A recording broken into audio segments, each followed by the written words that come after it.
அந்த ராம நாமத்தில் ஏதோ ஒன்று இருக்குது, அது கன்ஃபார்மாக இருக்குது. அது ஏதோ ஒன்று இருக்குது அதில். அது நம்ம அனுபவிச்சா தான் தெரியும். அதில் சரியான ஒரு பலம் இருக்குது. செம்ம சாந்தி, அவ்வளோ ஆனந்தம், ஒரு புஷ்டி, ஒரு எப்படிப்பட்ட ஒரு ரிலாக்ஸேஷன் வா. இப்படிலாம் ஒரு ஆனந்தம். எல்லோரும் சந்தோஷமாக இருந்தாங்க. அங்கே ஆடி பாடி குதித்து அப்படியே ஒவ்வொரு வீட்லேயும் இந்த நாம சங்கீர்த்தனம், பெண்கள்லாம் ஆடுறதும் பாடுறதும் கைத்தட்டி என்ன ஒரு சுற்றி சுற்றி அந்த நாமத்தை சுற்றி சுற்றி வரும்போது பகவானை சுற்றி சுற்றி வராங்க. அப்போ அவங்களுக்குள்ள அந்த சந்தோஷம் நல்லா வெளிப்படுத்து பாருங்கள். வயசானவங்களும் இருக்காங்க இல்லையா, ஆண் பெண். அப்போ குதித்து ஆடு பாடும்போது அந்த ராமநாமம் சொல்லி அது கிடைக்கிற ஆனந்தமே தனி. ஆனால் இது சத்பாக்கியசாலிகளால் தான் அனுபவிக்க முடியும், எல்லாராலையும் அனுபவிச்சிட முடியாதுன்றது நான் கண் கூட பார்த்துட்டேன். நான் யாரெல்லாம் கூப்பிட்டனோ அவங்க வரல. நான் கூப்பிடாதவங்க பார்த்தா திடீர்னு யாருக்கு வீட்லேயோ போகிறோம், அங்கே போய் பஜனை பண்ணுறோம். அவங்க பார்த்தா 4-5 பேர் கூப்பிட்டு அவங்க பக்கத்து வீடு, அந்த வீடு, இந்த வீடு யாராவது கூப்பிட்டு டக்குன்னு பார்த்தா நிறைய ஜனம் வந்துட்டாங்க. ஒவ்வொரு வீட்லேயும் நிறைய ஜனம் வந்துட்டாங்க. வந்து சரியான சந்தோஷம், நல்லா குதித்து ஆடுவாங்க. அவங்களாம் யாருன்னே தெரியாது, தெரிஞ்சவங்க கூப்பிட்டு எனக்கு கூப்பிட்டவங்க தெரிஞ்சவங்க. அவங்க தெரிஞ்சவங்க கூப்பிட்டா அது கூட வரல, தெரியாதவங்க யாரோ வந்து நல்லா பாடி ஆனந்தப்பட்டு போனாங்க. எங்களையும் ஆனந்தப்படுத்தினாங்க, அவங்களும் ஆனந்தமாக இருந்தாங்க இந்த ராமநாமத்தினால. ரொம்ப சந்தோஷமாக இருந்தது, ரொம்ப ரொம்ப அமக்கலமாக இருந்துச்சு. நாங்கள் பார்க்கல இவ்வளோ ஜனம் வரும்னு. ஆனால் நல்ல ஜனம். இன்றைக்கி 5 வீட்டில் போனால் 5 வீட்லேயும் பார்த்தா சரி அவங்க வீட்டில் இருக்க மட்டும்தான் இருப்பாங்க, ஒரு 3 பேர் 4 பேர் இருப்பாங்கன்னு நினச்சா அங்கே போனால் அப்போ அப்படி ஜனம் வந்துடுச்சு ஆட்டோமேட்டிக்காக. அமக்கலமாக இருந்தது, ரொம்ப சந்தோஷமாக இருந்தது, குதூகலமாக இருந்தது. எதிர்பார்த்து ஒரு 2-3 பேர் இல்லாமல் வந்தாங்க. அந்த ஓரளவுக்கு அந்த வீட்டில் வர வேண்டிய வீட்டில் இடமே பிடிக்கல, அந்தளவுக்கு வந்தாங்க. அது போதும். அதுமாதிரி ஒவ்வொரு வீட்டில் பண்ணோம், 5 வீட்லேயும். அவருக்கும் சந்தோஷம், பெரியவருக்கும், மாம்பழம் பெரியவருக்கும் ரொம்ப சந்தோஷம், எங்களுக்கும் ரொம்ப சந்தோஷம். அது எப்படி சொல்கிறதுன்னு தெரில. இன்றைக்கி நல்லபடியாக 6 மணி 6:15 கீர்த்தனை முடிஞ்சது. காலையில் 7 மணி தொடங்கி சாயங்காலம் 6 மணி வரையும். அப்படின்னா நான் அகண்டம்னா நான் விட்டு நடுவில் சாப்பிட வேண்டியவங்களாம் சாப்பிட்டு, காலையில் சாப்பிட வேண்டியது சாப்பிட்டு, டிஃபன், அப்புறம் லஞ்ச், மதியானம் டிஃபன் லஞ்ச் சொல்லக்கூடாது, பிரசாதம். காலையில் சாப்பிட்டு மதியானம் சாப்பிட்டு பாடு. அதை விட பெரிய சாப்பாடு என்னென்னா ராமநாம சாப்பாடு. ராம ராம ராமன்னு நல்லா சாப்பிட்டோம். அவ்வளோ புஷ்டியாக இருந்தது. இந்த ஆனந்த கடலில் மிதக்கிற இந்த தெம்பு, இது எப்படி சொல்கிறது, இது அப்படியே எப்படி இருக்குன்னா சாந்தியாக இருக்குது, மனசு நிம்மதியாக இருக்குது, குதூகலமாக இருக்கும், ஒரு ஃப்ரெஷ்னஸ். மனசில் இருக்கிற எல்லா கபடுகளும் சூது வாது அந்த குழப்பங்களும் சகல கல்மஷ நாசம் நினச்சி எல்லாம் அடித்து தள்ளிடுச்சு, ஃப்ரெஷ்ஷாகிடுச்சு மனசு.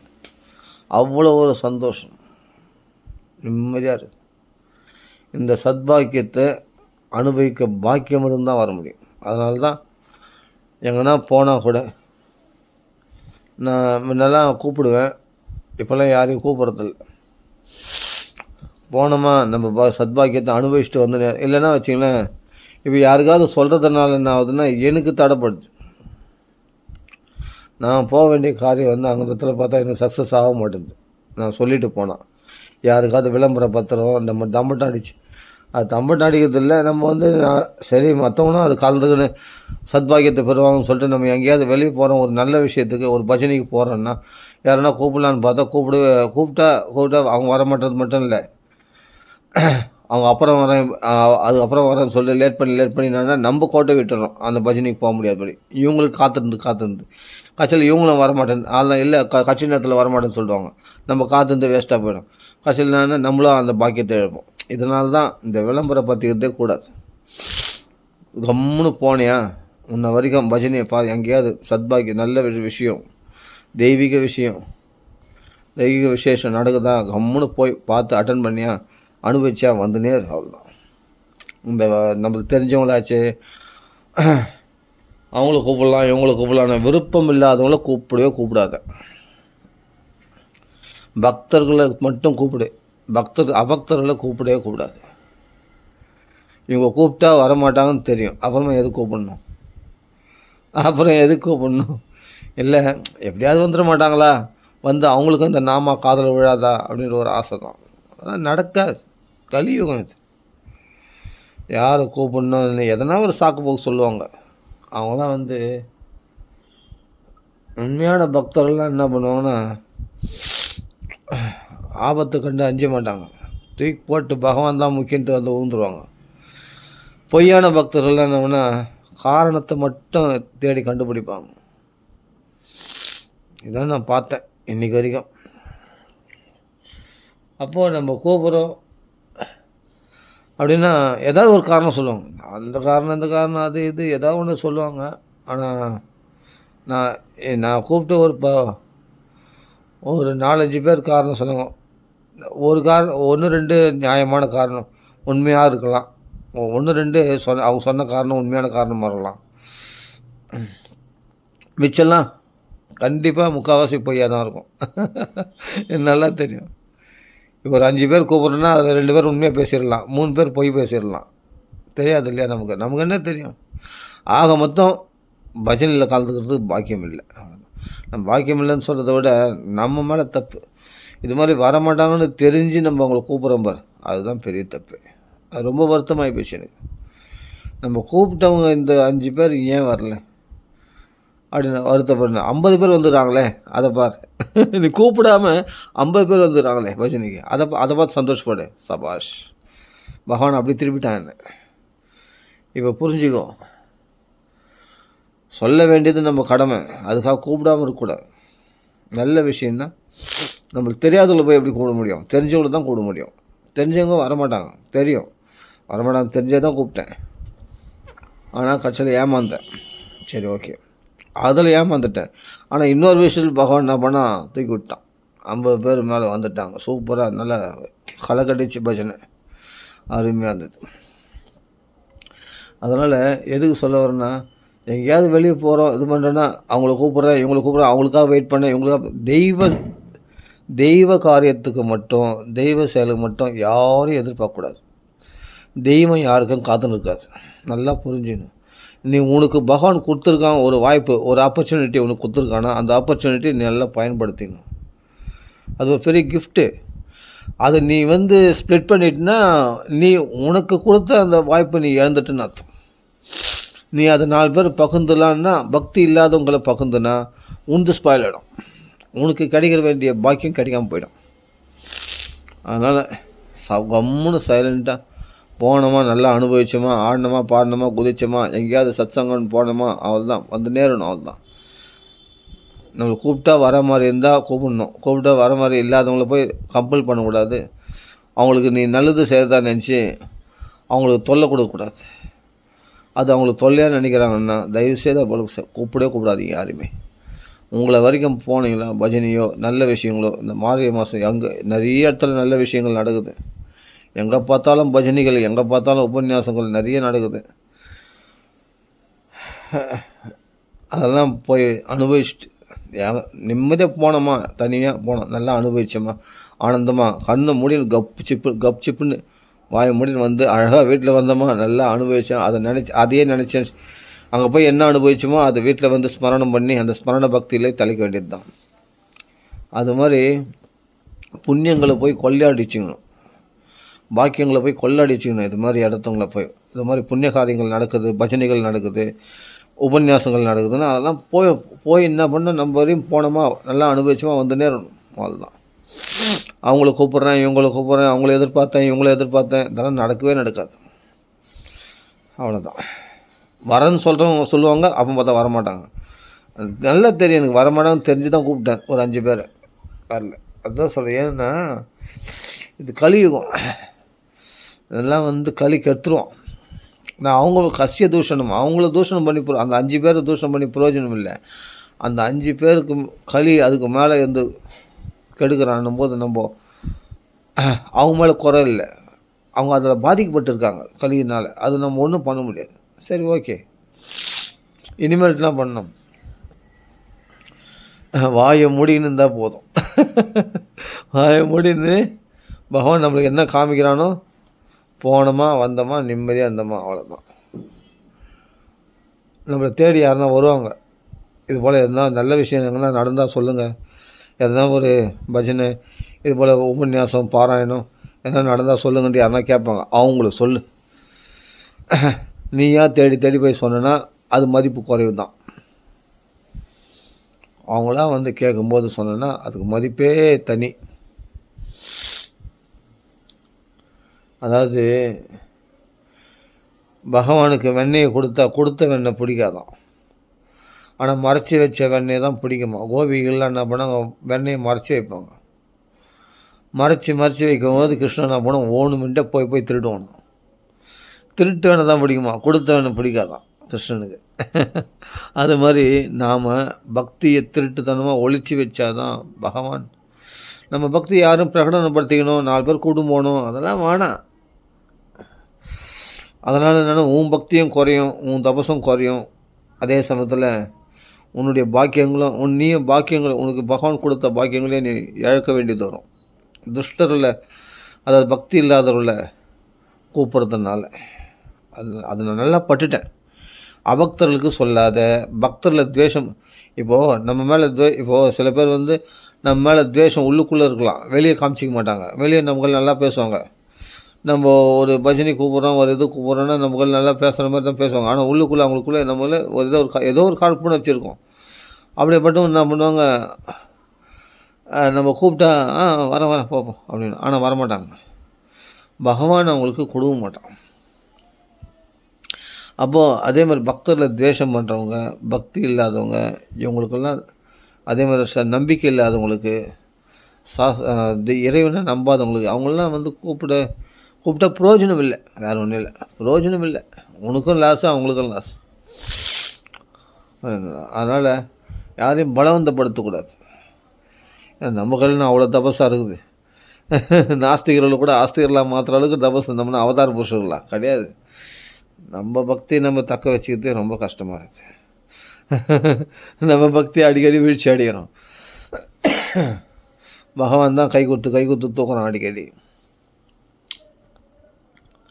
அதனால் பாக்கியங்களை நம்ம கிடைச்சதா லாட்ரி, அடிச்சதா லாட்ரின்னு சொல்லிட்டு உடனே போய் அனுபவிச்சிடணும். அது மிஸ் பண்ணக்கூடாது. காலம் பொன்றது. அந்த டைம் நமக்கு கிடைக்குது, இந்த பஜனை 8 மணிலேருந்து 8 மணி வரைக்கும் நடக்குது அப்படின்னா போய் நல்லா அனுபவிச்சு ஜம்முன்னு வந்துனே இருக்கணும். கப்சி யாருக்களையும் மூச்சு விடக்கூடாது, யாருக்களையும் பேச்சை வச்சுக்கூடாது. போனோமா அனுபவிச்சோம், நிம்மதியாக வந்துனே இருக்கணும். யாருக்கும் விளம்பரப்படுத்தணும், தம்பட்ட அடிச்சுன்னு அவசியமே இல்லை. யாரும் சொல்லியிருந்த அவசியம் இல்லை. யாரும் நீ நல்லது செய்கிறன்ற பேரில் பக்தி இல்லாதவங்கள போய் கூப்பிட்டுன்னு புரியுதுங்களா, நாஸ்திகர்களை போய் கூப்பிட்டுன்னு அவங்களாம் அவங்களுக்கும் தொல்லை, நம்மளுக்கும் தொல்லை. உனக்கு வரணுன்னு இருந்தால் தன்னாலே பகவானால் அழைக்கப்பட்டால் தான் அவங்க வர முடியும். பகவானால் புறக்கணிக்கப்பட்டவர்களால் வரவே முடியாது. நீ நினைக்கிறது ஒன்றா இருக்கணும், ஆனால் பகவான் நினைக்கிறது வேறு ஆச்சு. அவன் நினைக்கிறது தான் நடக்கும், நம்ம நினைக்கிறது நடக்குமா? நடக்காது. அதனால் இதெல்லாம் பாகவதத்தில் சொல்லியிருக்கு. பக்தி இல்லாதவங்களுக்கு சொல்லாத, புரியுதா? என் பக்தர்களை துவேஷம் பண்ணுறவனுக்கு சொல்லாத, வினயம் இல்லாதவங்களுக்கு சொல்லாத, சாஸ்திரங்களை நிந்திக்கிறவனு சொல்லாத, சாதுக்களை நிந்திக்கிறவனு சொல்லாத அப்படின்னு கபில வாசுதேவர் பாகவதத்தில் நிறைய இடத்துல சொல்கிறது, அங்கங்கே சொல்லியிருக்கு. அப்படிப்பட்ட ரகசியங்களை சொல்லக்கூடாது. சாஸ்திரமே அப்படி தான் சொல்லியிருக்கு. பகவத்கீதையிலையும் பகவான் கிருஷ்ணனே சொல்கிறான், என் பக்தர்களை துவேஷம் பண்ணதுக்கு இந்த பகவத்கீதையை சொல்லாத, இந்த ரகசியத்தை மாதிரி இதை சொல்லாத. உனக்கு அனுபவத்தை கொடுத்துதா? இப்போ நான் சொன்ன உபதேசம், இந்த ஞான உபதேசமானது உனக்கு அனுபவத்தை கொடுத்தது இல்லையா, உனக்கு ஆனந்தத்தை கொடுத்தது இல்லையா, அந்த பக்தியை கொடுத்தது இல்லையா, நீ அனுபவிச்சு இல்லையா, உன்னை வரையும் போயினேர். நீ மற்றவங்களுக்கு சொல்கிறேன்னு சொல்லி அவன் விருப்பம் இல்லாதவங்களுக்கு போய் நீ சொன்னா கடைசியில் அவன் என்ன பண்ணால் உன்னை கிண்டல் பண்ணுவான், உன்னை பரிகாசம் பண்ணி உன் பக்தியை இகழ்ச்சி ஆகிடுவான். அதனால் என்னன்னா உனக்கு வந்து அபச்சாரம் ஆகிடும். ஆமாம், ஒரு பக்திக்கு அவன் அபச்சாரம் பண்ணுறான்னா அவன் வந்து பக்தி இலக்காரமாக நினைக்கிறவங்க போய் நம்ம சொன்னோம்னா நம்ம இலக்காரமாகிடும். பக்தின்றது ரொம்ப வசதி. உனக்கு பெரிய அனுபவத்தை கொடுத்துருக்கோம். இந்த சில உபதேசங்கள், ஞான உபதேசங்கள் பகவத்கீதையில் பார்த்தா கிருஷ்ண பக்தியை கொடுத்துருக்கோம், அனுபவத்தை கொடுத்துருக்கோம், எங்கேயோ கொண்டு போயிருக்கோம் உன்னை. இது நீ மற்றவங்களுக்கு பக்தி இல்லாதவங்களை போய் சொன்னா என்ன ஆகும்னா, அவன் சிரிக்க ஆரம்பிச்சிடும், இளக்காரம் பண்ண ஆரம்பிச்சிடும். அப்புறமா அது என்னன்னா உனக்கு அந்த அனுபவம் கெட்டு போயிடும். பகவான் உனக்கு ஞான அனுபவம் பக்தி அனுபவம் கொடுத்தானே, அது கெட்டு போயிடும். அடுத்த தடவை நீ அதே ஸ்லோகங்களை படிக்கும்போது உனக்கு அந்த அனுபவம் ஃபஸ்ட்டு இந்த அனுபவம் வராது. ஏன்னா நீ தான் மிஸ்யூஸ் பண்ண, பக்தி இல்லாதவங்க போய் சொன்னேன், அபக்தரில் போய் சொன்னேன். அதனுடைய பலன் என்னென்னா உனக்கு வர வேண்டிய பக்தியும் போச்சு. நீ உணர்த்தின பக்தி சொல்கிறது, உணர்த்தின பக்தி பிரச்சாரம் பண்ணுறது இருக்கட்டும், நல்லா புரிஞ்சுங்க. பக்தி இல்லாதவங்க பிரச்சாரம் பண்ணி அவன் கிண்டல் பண்ணி கேள்வி பண்ணான்னா உனக்கு பக்தி அனுபவம் வந்தது பாரு, அந்த பக்தி அனுபவம் உனக்கு கெட்டுப்படும். இதுதான் நடக்கும், வேறு ஒன்றும் நடக்காது. அதனால் ஜாக்கிரதையாக இருக்கணும். யாருக்கும் சொல்லணும், யாரும் மொத்தத்தில் சொல்ல போனால் யாருக்கும் நம்ம என்ன சொல்ல வேண்டியது. ஃபஸ்ட்டு நாமளே சரியில்லை. நாமளேன்னா நான் என்ன சொல்லிக்கிறேன், யாரையும் நான் சொல்ல வரல. இப்போ நான் எனக்கே தான் சொல்லிக்கிறேன். நான் ஃபஸ்ட்டு நான் மாறணும். ஃபஸ்ட்டு நாம் நல்லா பக்குவம் அடையணும். இன்னும் நம்ம ஆரம்ப ஸ்டேஜில் தான் இருக்கிறோம். இன்னும் உயர்ந்த நிலைக்கு வரணுன்னா பக்குவம் அடையணும். அதுக்கு சாஸ்திரங்களை பயிற்சி பண்ணு, மகான்களுடைய வாழ்க்கையை பார்த்து அந்த மகான்களை பின்பற்றி, நம்மளால் பண்ண முடியலனாலும் மகான்கள்லாம் பண்ணுறாங்களாங்க பார்த்தீங்கன்னா அதில் போய் கலந்துக்கிட்டு, அவர்கள் உபன்யாசம் அதில் போய் கலந்துக்கிட்டு, மூலப்பாராயணம் அங்கே போய் கலந்துக்கிட்டு, நம்ம வீட்டில் தான் வைக்க முடியல உபன்யாசம் மூலப்பாராயணம், அவன் பண்ணுற இடத்துலையாவது போய் நம்ம சத்பாக்கியத்தை அனுபவிச்சுட்டு நிம்மதியாக வந்து அதுதான் செய்யும். அதுக்கு பிறகு தான் நமக்கு அந்த தபஸு நமக்குள்ளே இருந்தால் நம்மளை தேடி பகவான் தேடி எடுத்து வந்து நமக்கு யார் நியமித்தானோ அந்த அதிகாரிகள் தேடி வருவாங்க. ஸ்ரீ அண்ணா சொல்லுவார் இல்லையா, அதிகாரிகள் தேடி வருவான். நாம் யாரையும் போய் பலவந்தப்படுத்தி இது பண்ணக்கூடாது, புகத்தக்கூடாது எந்த விஷயத்தையும். அதனாலே தேடி வரும். அது மாதிரி இன்றைக்கி பகவான் எனக்கு சத்பாக்கியத்தை கொடுத்தான். சந்தோஷமாக ராமநாம கீர்த்தனை அருமையாக நடந்து முடிஞ்சது. திருப்தியாக இருக்குது, ரொம்ப ரொம்ப திருப்தியாகுது, சந்தோஷமாகுது. இப்போ என்னன்னா பாகவதத்தை படிக்காமையே இருக்க முடியல, படிக்கவும் முடியல. என்ன குழப்பம் அப்படின்னு இல்லை, நம்ம நாம சொல்கிறோமே பாகவதத்தில் மனசு மயங்கிடுச்சுன்னா நாம சொல்ல முடியலையே, அப்படிலாம் இல்லை. அதை நம்ம புரிஞ்சிக்கிற விதத்தில் நம்ம புரிஞ்சிக்கல. பாகவதம் பக்திக்கு தடை கிடையாது, பகவன் நாமத்துக்கு தடை கிடையாது. பகவன் நாமத்தை புஷ்டிப்படுத்தக்கூடியது பாகவதம். நிறைய பேர் புரிஞ்சிக்கல. அதான் பாகவதத்தை படிக்க வேண்டிய விதத்தில், அதாவது ஒரு சாதாரண மரத்தை ஒரு கூலி ஆள்களை ஒரு சூத்திரங்களை ஒரு மரம் கிடச்சா என்ன பண்ணுவான், அவன் அடுப்பு எரிக்கு போடுவான். ஆனால் ஒரு தச்சின் இடத்துல அந்த மரம் கேட்டால் அருமையான ஒரு சிற்பம் அதில் செதுக்கிடுவோம். அந்த மரத்தில் அழகான ஒரு சிற்பத்தை செதுக்கிடுவோம். யாருக்குள்ள ஒரு தச்சின்களை ஒரு சிற்பிகளை கேட்சா. ஆனால் ஒரு விறகு வெட்டிகளுக்குன்னா அதை எடுத்து போய் என்ன பண்ணுவோம், அடுப்பில் போட்டு எரிக்க பார்ப்போம் அந்த கட்டையை. அவனுக்கு அதான் தெரியும். அந்த கட்டையை என்னென்னா அடுப்பு எரிக்கிறதுக்கு தான் அவனுக்கு தெரியுமே தவிர, அதே கட்டையை ஒரு சிற்பிகளை ஒரு தச்சன், அதாவது நல்லா இல்லை ஒரு தச்சன்கள் கிடச்சா அது அழகான ஒரு ஸ்டூலாகவும் கட்டிலாகவும் நல்ல ஒரு நாற்காலியாகவும் அருமையாக பண்ணிவிடும், ஒரு மேஜை அழகாக பண்ணிவிடும். இல்லாட்டி அழகான ஒரு உபயோகமான பொருளாக அதை அழகாக பண்ணிவிடும்.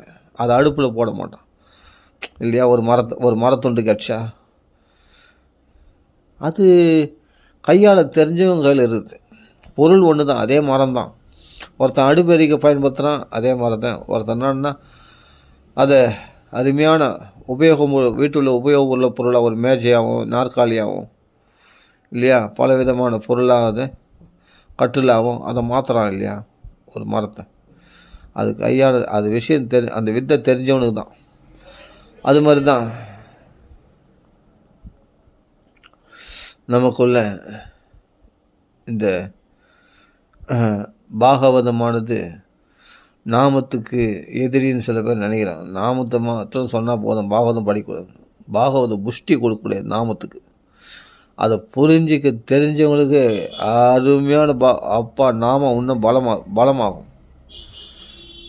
நீ பக்திக்கு பக்தினா என்ன, நாம சங்கீதம்னு பக்தி இல்லையா? பக்தி பக்தியினுடைய மூலமே நாம சங்கீர்த்தனம் தான். அப்போது பகவானுடைய பெருமைகளை பேசுறதுனால நமக்கு இருதயத்தில் உள்ள பனிமுடிச்சுக்கள்லாம் விலகும், சந்தேகங்கள்லாம் விலகும், நம்ம கர்ம வினைகள்லாம் அழிஞ்சு சாம்பல் ஆகிடும். நம்ம இருதயத்தில் பகவான் தெரியுமா, எல்லாம் கரெக்டு. எது பகவானுடைய புகழை பாடுறதுனால. அப்போ சிரவணம், பகவத் கதா சிரவணத்தினால இந்த பலன்லாம் கிடைக்குன்னு பாகவதம் சொல்லியிருக்கு. அதே பலன்தான் ராமநாமா பகவன் நாமா சொல்கிறதுலையும் கிடைச்சிடும். நிறைய பேருக்கு இது தெரியறதில்லை. தெரிஞ்சவங்க மகாத்மாக்களுக்கு தெரியும், பெரியவங்களுக்கு தெரியும். அந்த நாமா சொன்னால் என்ன பலனோ அதே போல் கதாசிரவணத்துலேயும் கிடைக்கும். சொல்லப்போனால் நாமா வசதி, நாம வேறில்லை, நாமா வேறில்லை. அப்போ நாமா சொல்லும்போதே இப்போ வித்தியதே ஹிருதய கிரந்தி சித்தியந்தே சர்வசம்சையாக ஸ்ரீயந்தே சாஸ்திய கர்மாணி திருஷ்ட ஏவாத்மனீஸ்வரே. சரி, ஹிருதயத்தில் பகவானை பார்க்க ஆரம்பிச்சோடனே உனக்குள்ளே ஹிருதயம் பனிமுடிச்சுகள்லாம் விலகுதான், சந்தேகம்லாம் ஒழியுதான், கர்ம வினைகள்லாம் அழியுதான். சரி, ஓகே, கர்ம வினைகள்லாம் அழியுது. சரி, எல்லாம் எதனாலன்னா திருஷ்ட இறைவனை ஹிருதயத்தில் பார்க்க ஆரம்பிச்சோம். இறைவனை ஹிருதயத்தில் எப்படி பார்ப்பேன்? இங்கே பாகவத்தில் சொல்கிற விதம் பார்த்தா கதாசிரவணத்தினால. சரி, ஓகே. அப்போ நாம சங்கீதத்தினால ஹிருதயத்தில் பகவான் தெரிய மாட்டானா? அப்போ 96 கோடி நாமா சொன்ன தியாக பிரம்மத்துக்கு பகவான் தர்ஷனம் கொடுக்கலையா? ராமலக்ஷ்மண சீதை தர்ஷனம் கொடுத்தாங்களா இல்லையா ஹிருதயத்தில்? அப்புறம் அப்போது ஹிருதயத்தில் பகவான் திருஷ்ட ஆத்மனி ஈஸ்வரே, தனக்குள்ளே பகவானை பார்க்க ஆரம்பித்தார் தியாக பிரம்மம். அதே மாதிரி துக்காராம் தாசர், பாண்டுரங்கன் ஃப்ரெண்டு மாதிரி அடிக்கடி சுலபமாக பார்ப்பார். துக்காராம் தாசர் அடிக்கடி பேசுவார். அவருடைய மனைவிலாம் ஈஸியாக பேசுவார். அந்தளவுக்கு சுலபம், ரொம்ப சௌலபியம் பாண்டுரங்க. அப்போ பேசலையா? பிரகலாதெல்லாம் பேசலையா பகவானை நேரில் பார்த்து? அப்புறம் அப்போது என்ன சொன்னாங்க பிரகலாதன்? நமோ நாராயணா. அதுமாதிரி பகவான் நாமத்தை சொல்கிறதுன்னா, இப்போது பகவான் புகழ பாடுறது, பாகவதம் படிக்கிறதுனால இந்த மாற்றங்கள்லாம் சகல கல்மஷ நாசனம், கிருஷ்ண பிரியம் அப்படின்லாம் சொல்லிக்கல. பாகவதம் படித்தா கிருஷ்ணனுக்கு பிரியமாகும், சகல கல்மஷ நாசமாகணும். இது நாமத்துக்கும் இது பொருந்தும். நல்லா புரிஞ்சுக்கணும். கதாசிரவணத்துக்கு என்னென்ன மகிமைகள் இருக்குதோ அத்தனையும் நாமத்துக்கு இருக்குது. இப்போ இப்படி தெரிஞ்சுக்க ஆரம்பித்தோம்னா, இப்போது பாகவதத்தில் சொல்லக்கூடிய பெருமைகள் எல்லாம் பாகவதத்தில் கதாசிரவணத்தினால் இந்த பெருமைகள் சொன்னால் இது அத்தனை நாமசங்கீதத்துக்கும் பொருந்தும். அதே பலன் நாமசங்கீதத்தும் உண்டு. என்னடா இது பிரமாணம் இல்லாத பேசுகிறீங்க நீங்கள்? அது எப்படி நம்ம அப்படியே உள்டாவாக மாற்றிக்கலாமா? இப்போ யஸ்வன்வதாம் ஸ்வகதாம் கிருஷ்ணா புண்ணியஸ்ரவண கீர்த்தனா ஹிருத்யந்தஸ்தோ ஹி அபத்ராணி விதுனோதி சுஹருத்சதாம். இது என்ன ஸ்லோகம்? யஸ்வன்வதாம் ஸ்வகதாம், தன்னுடைய கதைகளை கேட்கின்ற பகவான் கிருஷ்ணன் என்ன பண்ணுறான்னா காது வழியாக பகவான் ஹிருதயத்தில் பூந்துறான். சுன்வதாம் ஸ்வகதாம் கிருஷ்ணா புண்ணியஸ்ரவண கீர்த்தனா ஹிருத்யந்தஸ்தோ ஹி அபத்ராணி. ஹிருத்யந்தஸ்தோன்னா ஹிருதயத்துக்குள்ளே புகுந்து ஹிருதயத்துக்குள்ளே இருக்கிற அமங்கலமான காமக்ரோதங்களாக துவேஷங்கள், பயம், காமக்ரோதம், சோகமோக பயங்கள் எல்லாம் போக்கிடுறானா. நாளைக்கு வர ஆபத்தை இன்றைக்கி உட்காந்து தடுத்துன்னு உட்காந்துருக்கானா ஹிருதயத்தில். அபத்ராணி விதுனோதி, நமக்குள்ளே இருக்கிற அமங்களை தொடச்சி எடுத்துடுறாங்க. சரி, ஓகே. இது எதுக்கு? சுன்வதாம் கிருஷ்ண கதா, கிருஷ்ண கதையை கேட்கறதுனால. சபாஷ். அப்போ பகவத் கதாசிரவணத்துக்கு இவ்வளோ பெரிய பலன் உண்டு அப்படின்னு பார்க்கணும். அப்போது பகவான் நாமா சொன்னால் கிருஷ்ண ஹிருதயத்தில் வரமாட்டானா? அதுக்கும் பிரமாணங்கள் இருக்குது. பகவான் நாமா சொன்னாவே ஹிருதயத்தில் பகவான் வந்துடுறான்றதையும் பிரமாணங்கள் சொல்ல முடியும். நிறைய ஸ்லோகம் இருக்குது. சரி, இருந்தாலும் ஒரே ஒரு பிரமாணம் மட்டும் சொல்கிறேன், அப்போ புரிஞ்சுப்பீங்க. பாகவத மகாத்மியத்தில் ஒரு ஸ்லோகம் வருது. எத்பலம் நாஸ்தி தபசா ந யோகேன சமாதினா தத்பலம் லபதே சம்ய கலு கேசவி கீர்த்தனாத்து. தபசுனால் பார்க்க முடியாத பகவானை, யோக பயிற்சிகளாக பார்க்க முடியாத பகவானை, சமாதி நிலை கைகூடி அதில் பகவானுக்கோட சமநிலை, அந்த ஜீவாத்மா பரமாத்மா அந்த பேதம் நிலை கடந்து அந்த பரமாத்மாவை சமாதி நிலையில் தரிசனம் பண்ணுறியே, அந்த நிலையில் சமாதி நிலையிலேயே பகவானை தரிசனம் பண்ண முடியாமல் நிறைய பேர் விழுந்துடுறாங்க. அந்த சமாதி நிலை கைகூடியும் சமாதி நிலை கைகூடினா அது பகவத் தர்சனம் தான், சாட்சாத்காரம் தான். அந்த சமாதி நிலைಯಿಂದ 8வது நிலை, தியானன்றது 7வது நிலை. அஷ்டாங்க யோக பயிற்சியில் யமம், நியமம், பிராணாயாமம், பிரத்யாகாரம் அப்படின்னு சொல்லக்கூடிய 7 நிலைகள் கடந்து 8வது நிலை சமாதி நிலை, பகவானோட அப்படியே ஒன்றி போகிறது, அப்படியே மூழ்கி போகிறது. அதான் துருவன் பகவானை ஹிருதயத்தில் தரிசனம் பண்ணி அந்த சமாதி நிலை கைகூடி தான் பகவானே ஊனக்கண்களால் பார்க்கும்படி வந்த பிறகு கூட பகவானை திரும்பி பார்க்கலையாம். ஹிருதயத்தில் அந்த ரூபத்தில் அப்படியே மெல்ட் ஆகிட்டான், அந்த பகவானோட சமமாயிட்டான். அதாவது என்னென்னா பகவத் ரூபத்தில் ஐக்கியமாயிட்டான். யார்? துருவன். அந்த சமாதி நிலை கைகூடி அப்போ பகவான் என்ன பண்ண, ஹிருதயத்தில் அந்த பகவத் அனுபவத்தில் இருக்க அந்த பகவானை மறைச்சவனே தான் கணத்தை பார்த்தா வெளியே பகவான் இருக்கார். ஹிருதயத்தில் பார்த்த பகவான் வெளியில் தெரிகிறார். யாருக்கு? துருவனுக்கு. இது சரித்திரத்தில் பார்க்கலாம் நம்ம. சரி, இதுதான் சமாதி நிலை.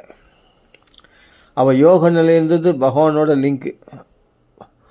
பகவானை நேரடியாக தொடர்பு கொள்கிறோம், பகவானை பார்க்குறோம், தரிசனம் பண்ணுறோம். அப்போ பகவானோடைய ஐக்கியமாகறோம், அதில் அந்த சொரூபத்திலே லயிச்சு போகிறோம், பகவத் சொரூபத்தில். அப்படி ஹிருதயத்தில் தெரிய ஆரம்பித்ததுனால சரி, இது சொல்கிறார், எத்பலம் நாஸ்தி தபஸா ந யோகேன சமாதினா. அப்போது அப்படியே சமாதி நிலை கைகூடியும் கூட பகவானை தரிசனம் பண்ணாமல் நிறைய பேருக்கு அந்த பகவத் தரிசனம் சாட்சாத்காரம் ஆகாத, அந்த சாட்சாத்கார பலன் கிடைக்காம கூட போயிடுது.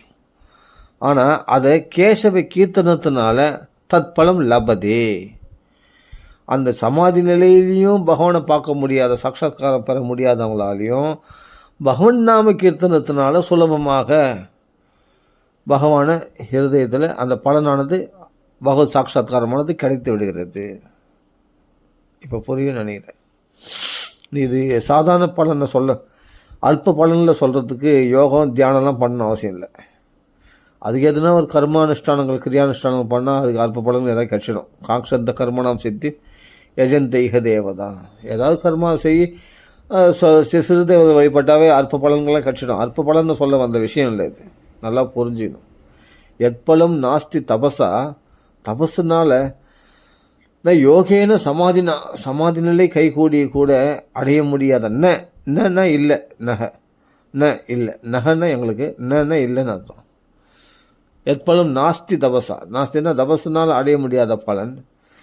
யோகேன சமாதினா, யோகேன சமாதினானா யோகத்தினாலையும் யோக நிலைகளில் ஏறி சமாதி நிலை வரைக்கும் கை கூடினவர்களாலையும் அடைய முடியாத பலன். தத்பலம் லபதே. லபதே எப்படி கிடைக்கணும்? சமய கழு கேசவ கீர்த்தனாத்து. அப்போ கேசவ கீர்த்தனத்தினாலே அந்த சாட்சாத்கார பலனோ இல்லை மோட்சமோ நீ எதை விரும்புறியோ அந்த பலனானது கிடைச்சிடும். சரி, சாட்சாத்காரம் தான். யோகத்தில் தியானம்னாவே அது என்னென்ன பகவானை தியானம் பண்ணுறது தான். அதான் தியான யோகம்னாவே பகவானை தியானம் பண்ணுறது தான். பகவத்கீதையில் ஸ்பஷ்டமாக பகவான் சொல்லி என்ன தியானம் பண்ணுறது தான் தியானம்னு சொல்லியிருக்கான். அதான் உண்மை. சரி, ஓகே, இங்கே அப்படியே எடுத்துப்போம், கரெக்டாக இருக்குது. சமாதி நிலை, யோக நிலை, சமாதி நிலைனா பகவானை தரிசனம் பண்ணுறது தான். இது இங்கே சொல்லிக்கிறது. அதே மகாத்மியத்திலேயே இன்னொரு இடத்துல என்ன சொல்லிக்கிறதுனா, எத்பலம் நாஸ்தி தபஸா ந யோகேன சமாதினா அனாயாசேன தத் சர்வம் சப்தாக ஸ்ரவணே லபேத்து. இங்கே கதாசிரவணத்தை பற்றி சொல்கிறார். கதாசிரவணத்துலேயும் என்ன சொல்கிறேன்னா, நீ கதை கேட்டுனே வா, இந்த சப்தாக ஸ்ரவணே, சப்தாகம், இந்த 7 நாள் சப்தாக முறையில் கதையை ஸ்ரவணம் கேட்கறதுனால சுன்வதாம் ஸ்வகதாம் கிருஷ்ணா. அப்போ ஹிருத்தியந்தஸ்தோ, ஹிருதயத்தில் பகவான் தெரிய ஆரம்பிச்சிடறான். சரி, ஓகே, உணர்வு சொல்கிற ஸ்லோகத்தை சொல்லியிருக்கேன். இங்கே என்ன சொல்கிறேன்னா, எத்பலம் நாஸ்தி தபஸா, தபஸ்னால் அடைய முடியாது, யோகத்தினால் அடைய முடியாது, சமாதினால் அடைய முடியாது. அதே பலன் ஆனால் சொல்கிறார், அனாயாசேன கொஞ்சம் கூட கஷ்டப்படாமல், இவ்வளோ அஷ்டாங்க யோகம் மூச்சு பிடிச்சின்னு உட்காந்து இல்லாமல், பிராணாயாம பயிற்சியெல்லாம் பண்ணாமல், ஆசன பயிற்சியெல்லாம் திடமாக உடம்பு முதுகு நெரும்பு அப்படியே நேராக நிமிர்ந்து உட்காரணும், பிராணாயாம பயிற்சி பண்ணணும். இந்த கஷ்டம்லாம், இந்த ஆயாசம்லாம் இல்லாமல் அனாயாசேன்னு கம்முனுக்கு உட்காந்து கிருஷ்ண கதையை கேளு, பாகவதம் கேளு, உடனே கிருஷ்ண ஹிருதயத்தில் தெரிவானா. அந்த யோகத்தில் சமாதி நிலை கைகூடி கூட அந்த அஷ்டாங்க யோக பயிற்சி பண்ணுறவங்களால அந்த பகவானை தரிசனம் பண்ண முடியாதவங்களுக்கு, சமாதியில் கைகூடி கூட பகவானை தரிசனம் பண்ண முடியாதவங்களுக்கு கூட பகவானுடைய கதைகளை கேட்கறதுனாலே கஷ்டம் இல்லாமல், ஆயாசம் இல்லாமல், அனாயாசேன்னு என்னது சப்தாக ஸ்ரவணே லபேத். சப்தாகம் 7 நாள் பகவத் கதை ஸ்ரவணம்னா கதை கேட்கறதுனாலே லபேத்து அந்த பகவத் சாட்சாத்காரமானது கிடைச்சிடும். இருதயத்தில் பகவானை பார்க்க ஆரம்பிச்சுடுவேன். அப்போது அதே பலன் தபஸ் பலன், யோகம் பலன், சமாதி பலன், அந்த சாட்சாத்கார பலன் இதே நாம சங்கீதத்துக்கும் சொல்லியிருக்கு, கதாசிரவணத்துக்கும் சொல்லியிருக்கு. ரெண்டுத்துக்கும் என்ன பண்ணோம், ஒரே பலன் தான். இப்போ புரிஞ்சிருக்கும் நான் சொல்கிறது. இப்போ நான் பிரமாணத்தோடு சொல்கிறேன். இதே மகாத்மியத்தில் இதுவும் வியாசருடைய வாக்கியம் தானே இதுவும். அப்போ எத்பலம் நாஸ்தி தபசான யோகேன சமாதின தத்பலம் லபதே சமய கழு கேசவிக்கியது. கேசவிக்கியத்தினால அந்த சமாதி நிலையில் சாட்சாத்காரமானது பகவத் சாட்சாத்காரமானது அடைஞ்சிடுவேன். அதே மாதிரி இன்னொருத்தர் கதாசிரவணத்தினால எத்பலம் நாஸ்தி தபசான யோகேன சமாதினா அனாயாசேன தத் சர்வம் சப்தாக ஸ்ரவணே லபேத்து. ஆயாசம் இல்லாமல் சப்தாக ஸ்ரவணம் பண்ணுறதுனாலேயே சமாதி நிலையில் சாட்சாத்காரம் சுலபமாக பெற்றுவிடும். அப்போ கதாசிரவணத்துக்கு என்ன பலனோ அதே தான் நாம சங்கீதத்துக்கும் பலன். இப்போ புரிய நினைக்கிறேன். சம்யக் கழு கேசவ கீர்த்தனாத்.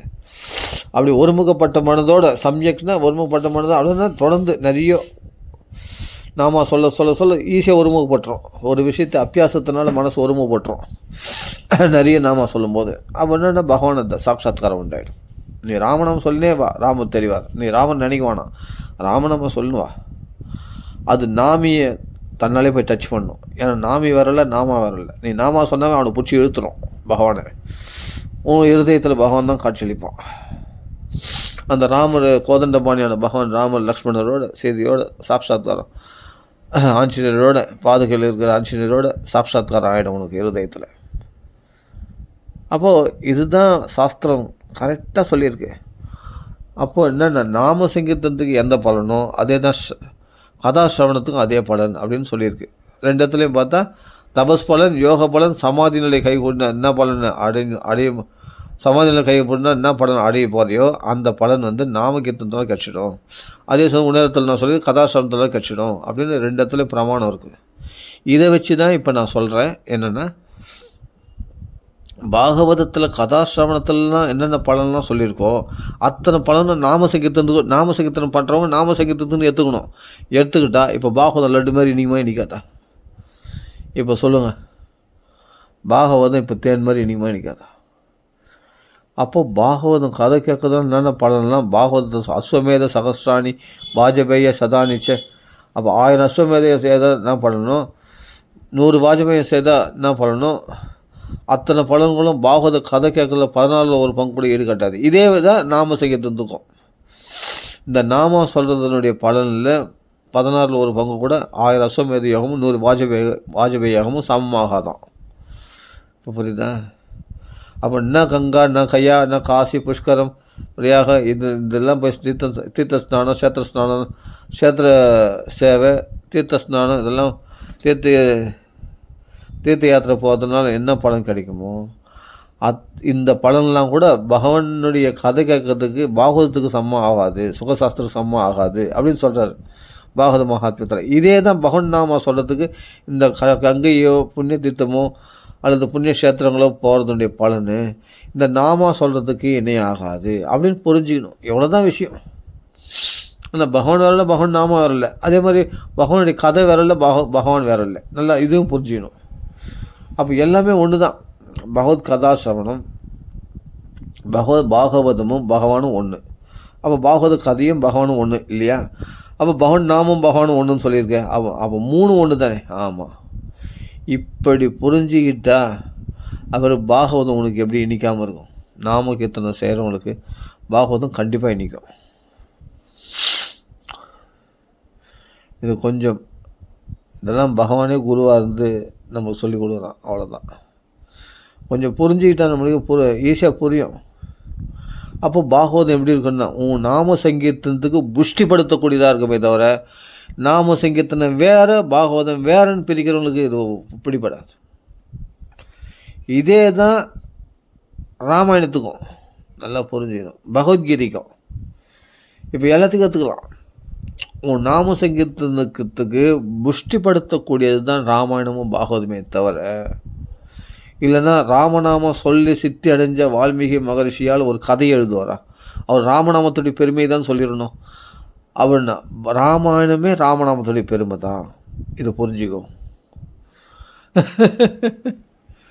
ராமனுடைய குணானுபவங்களை பற்றி பேசுகிறாங்க. ஆமாம், குணானுபவங்களை பேசுகிறவங்களுக்கு என்ன பலனோ அதே நாம சொல்கிறவங்களுக்கும் அதே பலன் கிடச்சிச்சு இல்லையா? இல்லையா? சபரிக்கு என்ன பலனோ ஜடாயுக்கும் அதே பலன் தானே. ஜடாயு பகவான் சொல்லி சேவையில் ஈடுபட்டான், மோட்சம் அடைந்தான். சபரி பகவான் நாமத்தை சொல்லியிருந்தான், கரையிட்டாலே. இல்லையா? ரொம்ப ஈஸியாக புரிஞ்சிக்கலாம். அதே படம் தான். பகவத் குணங்களில் ஈடுபட்டவங்களுக்கு என்ன பண்ணணும் அதே தான் பகவான் நாம சொன்னவனுக்குன்னு இதே ராமாயணத்தில் நிரூபணம் ஆகுதே. இது ரெண்டுத்தையும் சேர்த்து செய்தவர் ஆஞ்சநேய சுவாமி. குணானுபவமும் பண்ணுவார், செய்திக்கு குணானுபவமும் சொல்லுவார், நாமாவும் அனவர்தான் ராமநாமத்தையும் பொறிக்கப்பட்ட மோதத்தையும் கொடுப்பார். அதனால் நாமாவும் சொல்லுவார். இவர் ஜெயத்தி அதிபோல ராமஹா, ராமநாமத்துடைய பெருமையும் சொல்லுவார். இதே ஆஞ்சநேயர் அனவர்தான் ராம் ராம் அப்படின்னு சொல்லிட்டு இருப்பார். அனவர்தான் ஜெய ஸ்ரீராம், ஜெய ஸ்ரீராம். நாமத்துடைய பெருமை அவருக்கு தான் தெரியும், ஆஞ்சநேய சுவாமிக்கு. இது ரெண்டுமே அவர் பண்ணியிருக்காரு. அதனால் நம்ம பாகவதம் பகவன் நாமத்துக்கு எதிரி கிடையாது.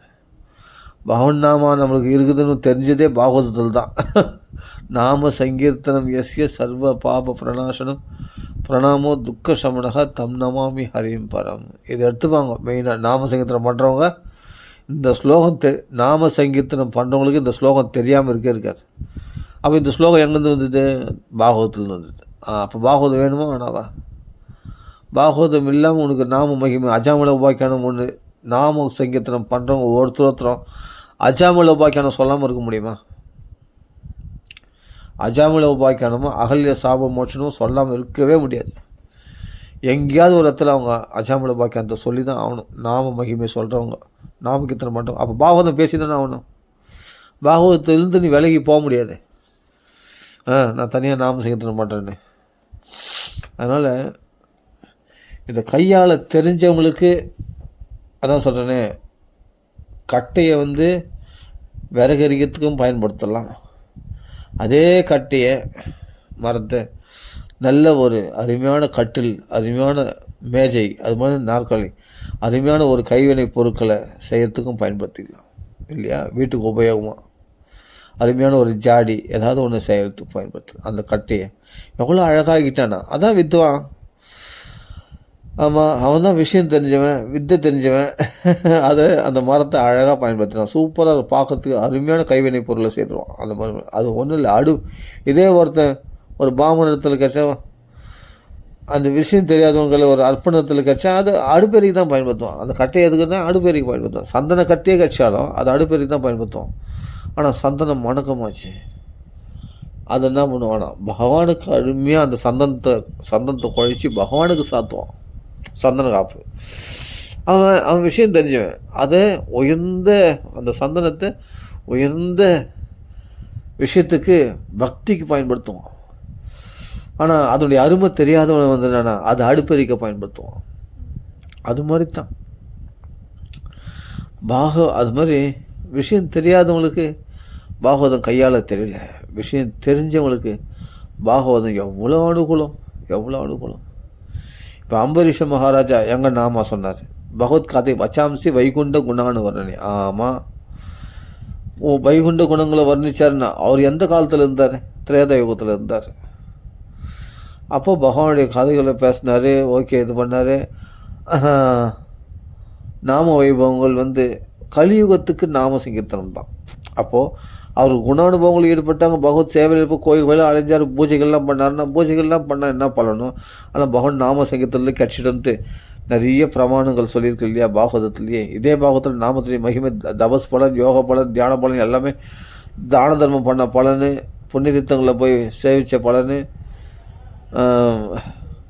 வேத பாராயணம் பண்ண பலன், அத்தனை பலனு நாமா கொடுத்துடணும்னு தேவகதி அம்மா சொல்கிறா இல்லையா? அப்போ நம்மளுக்கு புரியுது. அப்போ இந்த நாமா இவ்வளோ பலன்களை கொடுக்குது. இதே தான் பாகவதம் படிக்கிறவங்களுக்கு இந்த பலன்லாம் கிடச்சிடும். புண்ணிய தீர்த்தங்களை ஸ்நானம் பண்ண பலன், தத்கிரகம் தீர்த்த ரூபம் வசதாம் பாபனாஸ் எல்லாமே சொல்லியிருக்கு. அப்போ ரெண்டும் ஒன்று தான். கதாசிரவணம் பண்ணால் என்ன பண்ணணும், அதே நாம சங்கீதத்துக்கும். ஆனால் பகவான் தானே நாம சங்கீதமாகவும் இருக்கிறான், கதையாகவும் இருக்கிறான். அவனே தானே எல்லாம் பிரம்மஸ்வரூபம் தான், பரபிரம்ம கிருஷ்ணஸ்வரூபம் தானே பாகவதமே. பிரத்யக்ஷ கிருஷ்ண ஏவகி. பாகவதம் வந்து பிரத்யக்ஷமான கிருஷ்ணன், கண்ணு தெரிஞ்ச கிருஷ்ணன். அப்போ சாஸ்திரத்தை படிக்கிறவங்களுக்கு, அதான் கையால் தெரிஞ்சவங்களுக்கு பாகவதம் பகவன் நாமத்துக்கு பெரிய ஒரு எருவு போட்ட மாதிரி புஷ்டியாக இருக்கும்.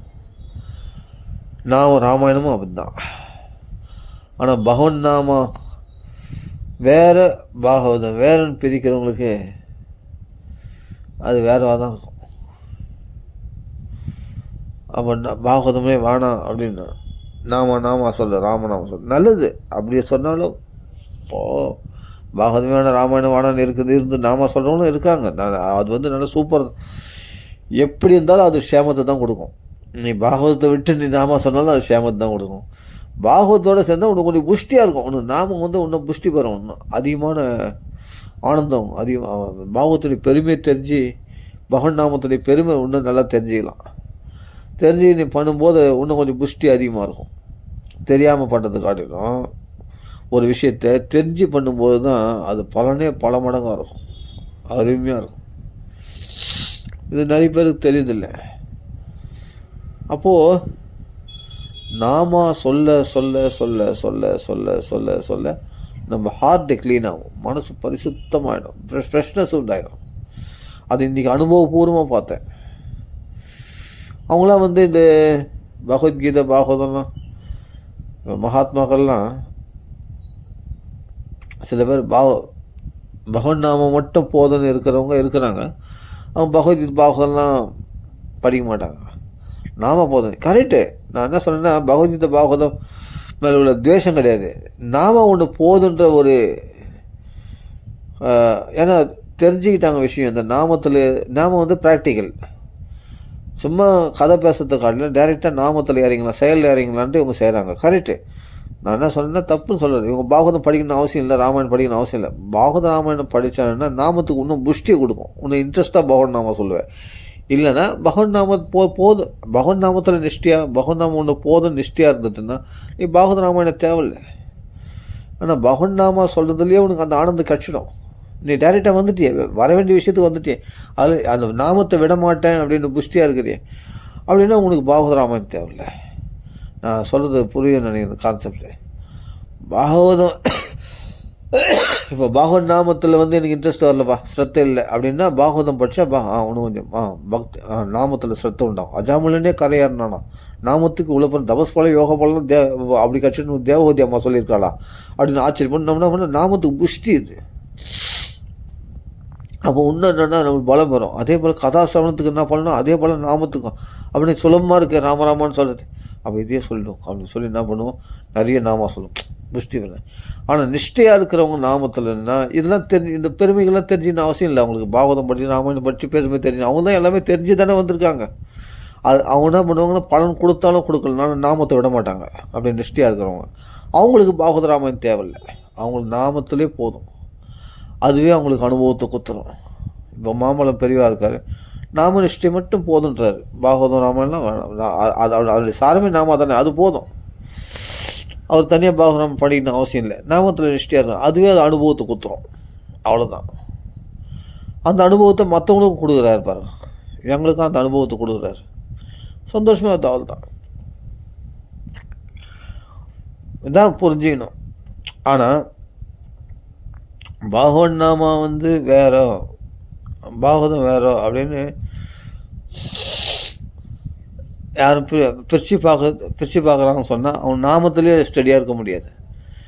ஒருத்தர் நாம நிஷ்டையில் இருக்கிறாங்கன்னா பாகவதம் வேற இல்லை பகவன் நாமம் வேற இல்லை நினைச்சதுனால தான் நிஷ்டையாக இருக்கிறாங்க. இப்போ மாமல்லம் பெரியவர் நிஷ்டையாக இருக்காருன்னா அவங்களுக்கு வந்து பாகவத புஸ்தகம் அவரே வெளியிடுறார். பகவான் இருக்கார், பகவானுடைய பெருமைகள் உள்ளுக்குள்ளே லயிச்சு நிற்பார். அப்போது அவங்க வேலை இல்லை. ஏன்னா அப்போ அவங்க வந்து விஷயத்துக்கு வந்துட்டாங்கன்னா அவங்க பாகவதம் படி ராமாயணம் படி அவசியம் இல்லை, நாமம் வந்து பிடிச்சா போதும். இப்போ என்ன சொல்ல வரேன்னா, பாகவதம் வந்து ஆரம்ப நிலையில் இருக்கிறவங்கள சொல்ல வரேன்.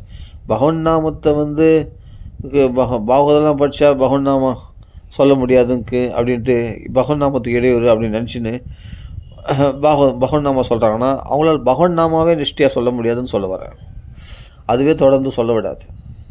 ஏன்னா பாகவத்தை நீ வெறுத்துட்டு பாகவத்தை கண்டிச்சுட்டு பாகவத்தை அவமதிச்சுட்டு நீ பகவன் நாம மட்டும் எப்படி ஸ்டடியாக சொல்ல முடியும்? ஏன்னா பாகவதம் தானே சொல்லுது பகவன் நாமாவே. அதனால் எப்படி புரிஞ்சுக்கணும்னா பகவன் நாமா பகவன் நாமத்துக்கு பாகவதம் பெரிய எருவு போட்ட மாதிரி புரியுதா, ரொம்ப பவர்ஃபுல்லானது. அப்போ பக்தி விஷயமாக சொல்லக்கூடியதெல்லாம் பகவன் நாமத்துக்கு அத்தனை பெருமை உண்டு. இப்போ அம்பரீஷன் சப்த தீபத்துக்கும் அதிபதியாக இருக்கும். ஆனால் அது மண்ணாங்கட்டிக்கு சம்மன் நினச்சானா எதனால? பகவத் பக்தினால. அப்போ இந்த பக்குவமானது பகவன் நாமத்திலே கிடைச்சிடும் அப்படின்னு நம்ம புரிஞ்சுக்கணும். என்னப்பா அவர் என்னன்னா வைகுண்ட குணங்களை பற்றி வாக்குகளில் பேசினாராம். கைகளால் கோயிலை கூட்டி பெருகினாராம். சரி, கால்களால் பகவத் க்ஷேத்திரங்களுக்கு போனாராம். கண்களால் பகவத் முகுந்த லிங்காலய பகவனுடைய ரூபங்களை பார்த்தாராம். காதனால பகவத் கதைகளை கேட்டாராம். இங்கே எங்கே நாம சங்கீர்த்தனம் சொன்னதாக வருது? இப்போது இங்கே நாம சங்கீர்த்தனம் சொன்னதாக வரலையே. அம்பரீஷ பக்தி பார்த்தா கொஞ்சம் யோசிச்சு பாருங்க. வச்சாம்சி வைகுண்ட குணான்னு வர்ணனே சுதிம் சகார அச்சுத சத்கோதோதி முகுந்த லிங்காலய தர்ஷனே தர்ஷோ காத்திர ஸ்பர்ஷேஷம் அங்கே அதாவது மகான்களை ஆலிங்கனம் பண்ணுறதுக்கு இந்த உடம்பு பயன்படுத்தினாராம். சிரசை பாதாபிவந்தனம் பகவானை வழங்குறதுக்கு இந்த சிரசை பயன்படுத்தினாராம். ஹரோ ஹரின் மந்திர மாதிரினாச்சு கைகளை பகவானை கோயில் கூட்டி பெருகு க்ஷேத்திர பதாபி சர்மன் பாதோ ஹரே க்ஷேத்திர பதாபி சர்மன் கால்களை பகவத் கோயில்களுக்கு போக பயன்படுத்தினாராம். இதில் எங்கே நாம சங்கீர்த்தனம் வருது? வரல. ஆனால் ஒன்று புரிஞ்சுங்க, நாம சங்கீர்த்தனன்றது ரகசியம். நல்லா புரிஞ்சுங்க. 13 பேருக்கு தான் 12 பேருக்கு தான் அது தெரியுமா. ஸ்வயம்பு நாரத சம்புகு குமார கபில மனுகு. அப்போது நாமா சொன்னாவே இந்த அம்பரீஷன் செய்தானே இந்த வாக்கால குணங்களை வர்ணிக்கிறது, காதால் பகவத் கதைகளை கேட்கறது, கண்களால் பகவானை தரிசனம் பண்ணுறது, இதெல்லாம் இவ்வளோ செய்யணும்னு அவசியம் இல்லை. இதெல்லாம் செய்து அம்பரீஷனுக்கு எந்த பக்தி உண்டாச்சோ அந்த பக்தி வெறுவனே ராமான்னு சொல்கிறதுனாலே கிடைச்சிடும். சொன்னால் நம்ப முடியுதா? அதான் கலியுகத்தில் இந்த சலுகை இருக்குது. அப்போது அதுதான் சொல்கிறேன், தபஸ் பலன் யோக பலன் நீ அந்த இதெல்லாம் தபஸாக கடைபிடிச்சார் அவர். கார்த்திகை விரதம் ஏகாதசி விரதங்கள்லாம் இருந்தார். இந்த விரதத்துணி பலன் எல்லா பலனும் பகவான் நாமா சொல்கிறதால கிடைச்சிடும். அம்பரீஷன் கோயிலாக அழிஞ்சார், கோயில் கூட்டி போகிறேன்னு இது பண்ணார். இவ்வளோ சேவைகள்னால பகவானை அடைஞ்சார் அவர்.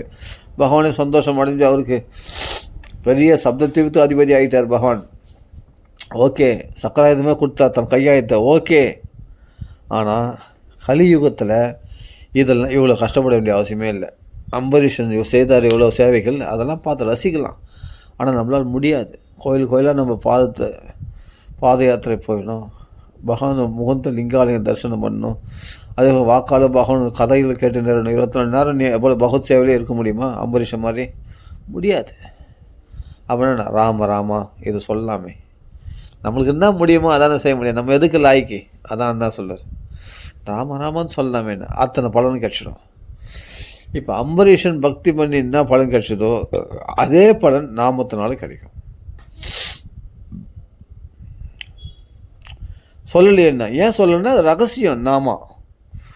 அதனால தான் நடுவு மையத்தில் ஒரு பெண்ணுக்கு 2 புருவங்களுக்கு நடுவில் திலகம் வச்சா எப்படி ஒரு மங்களகரமாக இருக்காளோ அதுபோல் இந்த பாகவதத்தில் நாமத்தினால பாகவத மங்களம் பெறுகிறது. அதனால்தான் நாம மகிமையை சொல்ல வந்த இந்த பாகவத புராணமானது 18 புராணங்களும் தலை சிறந்ததாக விளங்குகிறது. கடைசியில் முடியும் போது நாம சங்கீர்த்தனம் எஸ்ய சர்வபாவ பிரணாசனம் பிரணாம துக்க சமணகா தம் நாமமே ஹரியம் பரம் என்று சொல்லி முடிக்கிறது. இதுதான் சாரம், பாகவத்துடைய சாரம். ஆனால் பகவன் நாமா. அப்போ நாமத்தை பிடிச்சும்போது அம்பரீஷன் எந்த கைங்கரியங்களை செய்து பலன் அடைஞ்சாரோ அந்த பலன் நாமத்தினால கிடைச்சிடும். பகவானுடைய சக்கராயுதம் கிடைச்சது அவருக்கு, பகவானே கிடைச்சிடுவான்ற பகவான் நாமத்தினால. அவ்வளோ பவர். ஏன்னா நாமி வரல நாமா சொல்லும் போதே நாமி கிடைச்சிட்டான், நம்மளுக்கு கிடைச்சாச்சு. லபதே கிடைச்சாச்சு. இப்போ நவவித பக்தி போட்டார்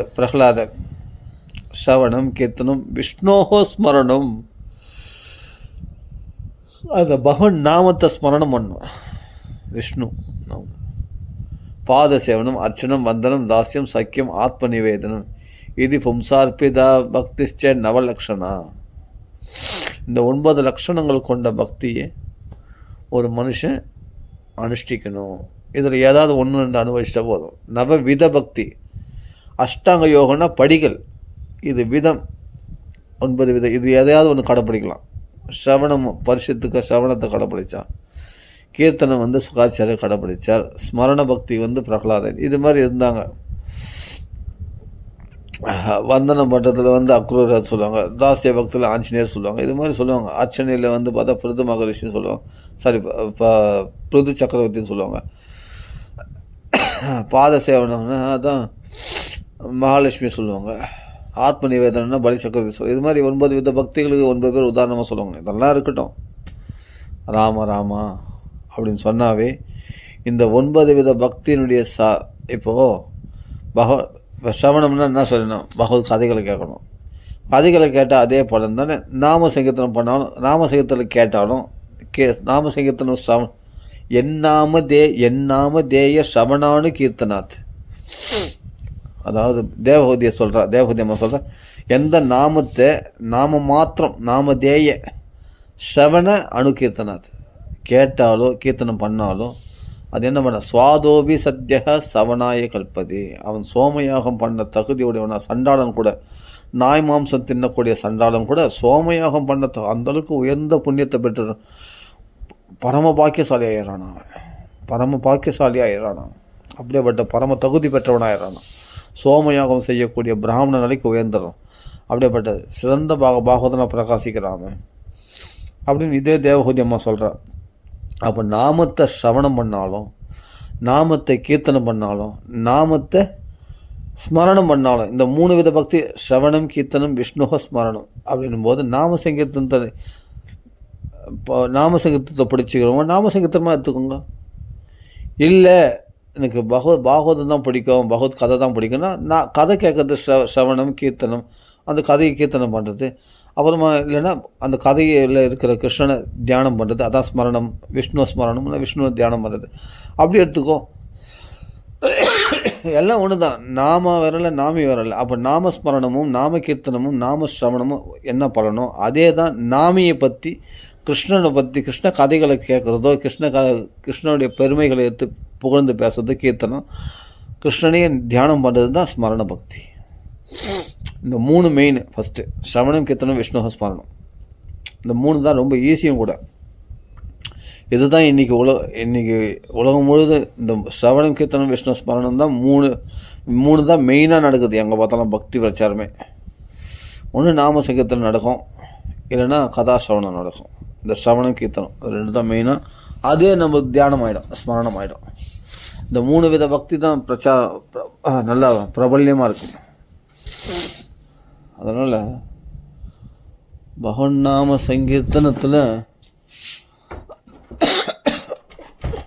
கதாசிரவணத்தினால கிடைக்க அத்தனை பலனும் பகவன் நாம சங்கீர்த்தனத்தினால கிடைச்சிடும் அப்படின்னு புரிஞ்சிக்கணும். அவ்வளோதான். இதே தான் எல்லாமே. யாக பலன், யோக பலன். இப்போ யாகங்கள்லாம் என்னென்ன அங்கங்கள்லாம் சொல்லியிருக்கு. எவ்வளோ கஷ்டமாக இருக்குது நம்ம பார்க்குறோம். இப்போது ராமாயணத்தில் பார்த்தா பாலகாண்டத்தில் அஸ்வமேத யாகம் பண்ணுறார் தசரத சக்கரவர்த்தி. எவ்வளோ நியமங்கள் சொல்லியிருக்கு. எக்கச்சக்க நியமங்கள். அந்த யூபஸ்தம்பங்கள் எப்படி நட்டுறாரு, செங்கல் எப்படி நாட்டுறாரு, இது பண்ணுறாரு. புரோகிதர் வசிஷ்டர் ரித்விக்குகளை எப்படி அமைகிறார், அப்படியே பட்டு அவங்க வரவங்களுக்கு எப்படி சாப்பாடு போடணும், எப்படி கொஞ்சம் கூட முகம் சொல்லிக்காமல் சாப்பாடு போடணும். அதே போல் பிரம்மராட்சர்கள் கெடுக்க வருவாங்களாம். அதில் ஆபத்து வேறு இருக்குது அந்த யாகம் பண்ணுற போது. ஆமாம், அதெல்லாம் பார்த்து பண்ணணுமா, ரொம்ப ஜாக்கிரதையாக மந்திரங்களை உச்சரிக்கணுமா. இதெல்லாம் சரியான தகுதி உள்ள புரோகிதர்கள், தகுதி உள்ள பிராமணர்கள் தான் நியமிக்கணுமா. அதில் இதெல்லாம் எவ்வளோ கண்டிஷன் சொல்கிறாரு அந்த பாலகாண்டத்தில். அந்த ஒரு யாகம் பண்ணுறதுக்கு, அஸ்வமேத யாகம் பண்ணுறதுக்கு தசரதர் அவ்வளோ ஜாக்கிரதையாக பண்ணுறார். பல பேர் அந்த புரோகிதர்களில், வசிஷ்டர் இடத்துல, மற்றவங்க இடத்துல எல்லாருக்களையும் பார்த்து சொல்கிறார். பார்த்து பண்ணுங்கள், எஜமானனுக்கு ஆபத்து, எனக்கு தான் ஆபத்து வரும் கட்சியில், நீங்கள் பார்த்து பண்ணுங்கள். பிரம்மராட்சர்கள் இந்த சமயத்தில் கெடுக்கிறது பார்ப்பாங்க நம்ம ஏதாவது அசுத்தமாக இருந்தால். அதனால் பார்த்து பண்ணுங்கள், எஜமானனுக்கு ஆபத்து வந்துடும் அப்படின்னு அந்த ஒரு யாகம் பண்ணுறதுக்கு. அப்போ தான் தெரிஞ்சு ஒரு யாகத்துக்கு இவ்வளோ கஷ்டம் இருக்குதான்னு. ஆனால் அந்த யாகத்துடைய பலன் பகவன் நாமத்தினால கிடச்சிடும். தேபுஸ் தபஸ்தே ஜூஹு சஸ்னுராதியா அப்படின்ட்டு தேவகூதி அம்மா சொல்லும்போது, அப்போ நாமத்துக்கு எவ்வளோ பவர் பார்த்தீங்களா? அப்போ இந்த பாகவத்தில் சொல்லக்கூடிய யாகங்களோ, ராமாயணத்தில் சொல்லக்கூடிய யாகங்களோ, தபசுகளோ, இல்லை தான தர்மங்களோ, இல்லை மற்ற நியமங்களோ, விரதங்களோ, அனுஷ்டானங்களோ, ஆச்சாரங்களோ, இவைகளெல்லாம் இல்லை பல விதமான தர்மங்களோ, வர்ணாசிரம தர்மங்களோ, அத்தனையும் தன்னுடைய பலனும் பகவன் நாமா சொன்னதுனால கிடைச்சிடுது அப்படின்னு இதே தேவகூதி அம்மா பாகவத்தில் சொல்லியிருக்கும் போது, அப்போ நீ மற்ற இடத்துல இந்த யாகங்களை பற்றியோ, பிருது சக்கரவர்த்தி யாகம் பண்ணார், 99 யாகம் பண்ணார், 100வது யாகம் பண்ண முடியல, இந்திரன் வந்து கெடுத்துடுறான். அப்போ அதெல்லாம் பார்க்கும்போது நம்மளுக்கு என்னென்ன, இதெல்லாம் அந்த காலத்தில் பண்ணாங்க, அந்த யுகத்துடைய தர்மம் அதை பண்ணார் பிருது சக்கரவர்த்தி, யாகங்கள்லாம் பண்ணுறது. ஆனால் கலியுகத்துக்கு அந்த யக்ஞம் என்னென்னா, நாம சங்கீர்த்தனம் யக்ஞத்தினாலே நமக்கு அந்த பலன், அந்த 99 யாகம் பண்ணால் 100 யாகம் பண்ண பலன் கிடச்சதுலேயே பிருது சக்கரவர்த்தி, அந்த பலன் நம்மளுக்கு நாம சொல்கிறதுனால கிடச்சிடும் அப்படின்னு புரிஞ்சுக்கணும். அப்போ அந்த சரித்திரம்லாம் படிக்கும்பொழுது துருவன் தபஸ் பண்ணி 5 மாதம் பகவான், அந்த தபஸ் பலன் பகவான் நாம சங்கீர்த்தத்தினாலே அந்த துருவனுக்கு ஏற்பட்ட அந்த சாட்சாத்காரம் நமக்கு ஏற்பட்டுரும். அப்போ பாகவதம் நம்மளுக்கு புஷ்டியை கொடுக்குதா? நாம சங்கீர்த்தத்துக்கு பலவீனப்படுத்துதா? யோசிச்சு பாருங்கள். பிரகலாதன் எப்பொழுதும் சத்தியம் விதாதும் நிஜபத்திய பாஷிதம், அப்படி சத்தியத்தை கடைப்பிடிச்சு அதே போல் பயப்படாமல் ஸ்மரண பக்தியில் பகவானே தியானம் பண்ணி பகவானுக்கே தன்னை அர்ப்பணித்து அந்த பிரேம பக்தியில் போனான்னா, இது நாம சங்கீதத்தினாலே அந்த பிரகலாதன் அடைந்த நிலை அடைஞ்சிட முடியும், அம்பரீஷன் அடைஞ்ச நிலை அடைஞ்ச முடியும். இத்தனையுமே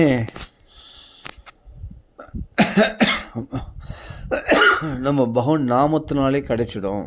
ஏன்னா அந்த யுகங்களுக்கு உரிய தர்மங்கள் அந்தந்த ராஜாக்கள் அம்பரீஷன், பிருது சக்கரவர்த்தி போன்றவங்களை அனுஷ்டிச்சாங்க.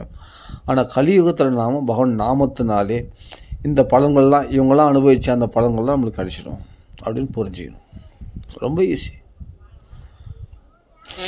துருவன் மாதிரி கடினமாக தவம் பண்ணலாம் அவசியம், தவம் பண்ண வேண்டியதில்லை.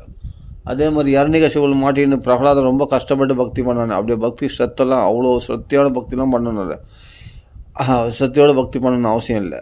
ராமராமான்னு சுலபமாக சொன்னான். நீ நம்பிக்கை இல்லைன்னா பகவான் சுலபமாக நம்பி சொன்னாலும் சரி, நம்பிக்கை இல்லாமல் சொன்னாலும் ராமநாம பலன் கொடுத்துரும். பிரகலாத நிலைக்கு ஒன்று உயர்த்திடும். போதுமா? இதை விட வேறு எப்படி பிரமாணம் சொல்ல முடியும்? பிரகலாத நிலைக்கு உயர்த்தணுமா? ஆமாம், நாமத்துக்கு நல்லா புரிஞ்சுங்க. மற்றதுக்கெல்லாம் தகுதிகள் வேணும், அதிகாரிகள் வேணும். நாமத்துக்கு எந்த தகுதிகளும் தேவையில்லை, அதிகாரிகளும் தேவையில்லை. ஆனால் தகுதிகள் அதிகாரிகள் இருக்கிறவங்களுக்கு எந்த தபசு யாகத்தினால் பலன் கிடைக்குமோ அந்த பலன் தகுதிகள் இல்லாமல் எதுவும் இல்லாமல் ஏனத்தோன்னு பகவான் நாம சொன்னால் கூட இவனுக்கு அதே நிலை கிடைக்கும். தகுதிகளோடு நியமனிஷ்டைகளோடு யாகங்கள் பண்ணி தபஸ் பண்ணி என்ன பலன் கிடைக்குமோ அந்த பலன், அதான் சொல்ல எப்பலம் நாஸ்தி தபஸா, அதில் கூட தவறிடலாம். தபஸு யாகங்கள் இவங்களோட தவறிடலாம். ஆனால் நாம சங்கத்தில் தவறவே மாட்டேன். ஏன்னா இதுக்கு தான் எந்த நியமம் கிடையாது. இதில் அபச்சாரம் வர்றதுக்கு வாய்ப்பே இல்லையே. ராமராமன் மரான்னு சொன்னால் கூட ராமராமன் மாற்றிக்கணும் தானே, அப்படின்னு தப்பு பண்ணுறதுக்கு வாய்ப்பே கிடையாது. அதான் நாம சங்கீர்த்தனம் ரொம்ப சுலபம், தவறு செய்ய முடியாது இல்லை. அதே சமயத்தில் இதில் மாட்டிக்கிட்டேன்னா, இதில் நீ மாட்டிக்கிட்டேன்னு சொன்னால் இதை உன்னால் விடவே முடியாது. நாம சங்கீர்த்தனம் அவ்வளோ பெரிய பலன்களை கொடுக்கும், அவ்வளோ சுலபம். அதே சமயத்தில் பலன்கள் பார்த்தா பெரிய பலன். அந்த பலனை நீ அனுபவிக்க ஆரம்பிச்சிட்டேன்னா நாமத்தை விட மாட்டேன். முதல்ல நாமத்தை நாம் பிடிப்போம், அப்போ நாம நம்மளை பிடிச்சிக்கும். நம்ம நினச்சிக்கணும் பகவான் நமக்குள்ள மாட்டிக்கினா நம்ம நிறைய நாம சொல்கிறோம் அப்படின்னு. கிடையாது, பகவான்கள் தான் நீ மாட்டிக்கினேன். இனிமேல் பகவான் உன்னை விட மாட்டான், உன்னை தொடர்ந்து நாக்கில் நாம சொல்ல வச்சுன்னே இருப்பான். அதனால் பாகவதத்தில் இப்போ நீங்கள் என்னென்னலாம் சொன்னீங்களோ பக்தி, அந்த பக்தியில் ராமான்னு சொல்கிறதுனால கட்சிடும் அப்படின்னு சொன்னால் நம்ப முடியுதா? ஆனால் அதான் உண்மை. யசோத வாயில் உலகங்கள்லாம் பார்த்தானா கிருஷ்ணனை, அதை நீ கூட பார்க்க முடியும். நான் ராமராமான்னு சொல்லினே வா, பகவான் கிருஷ்ணன் உனக்கும் அந்த உலகங்கள்லாம் காட்டுவான். அந்த யசோதை அடைஞ்ச பாக்கியத்தை உன்னால் அடைய முடியும். அதனால் எல்லாமே கோகுலவாசிகள்லாம் பாதுகாப்பு அடைஞ்சாங்க, கோவர்த்தனத்து அவளும் உன்னையே பாதுகாப்பு அடைவ பகவான் நாம சொல்கிறதுனாலே ஒன்று ஆபத்தில் பாதுகாப்பான். அஜாமல் நாராயணன் சொன்னதுனால நாராயண நாமம் எப்படி பாதுகாத்ததோ அஜாமல்னா அது மாதிரி உன்னையும் பாதுகாப்பான். கோபத்தை 106 மணி கோபுரில் எப்படி பாதுகாத்தோனோ அது மாதிரி நம்மளையும் பாதுகாப்பான் நாம சொல்கிறதுனால.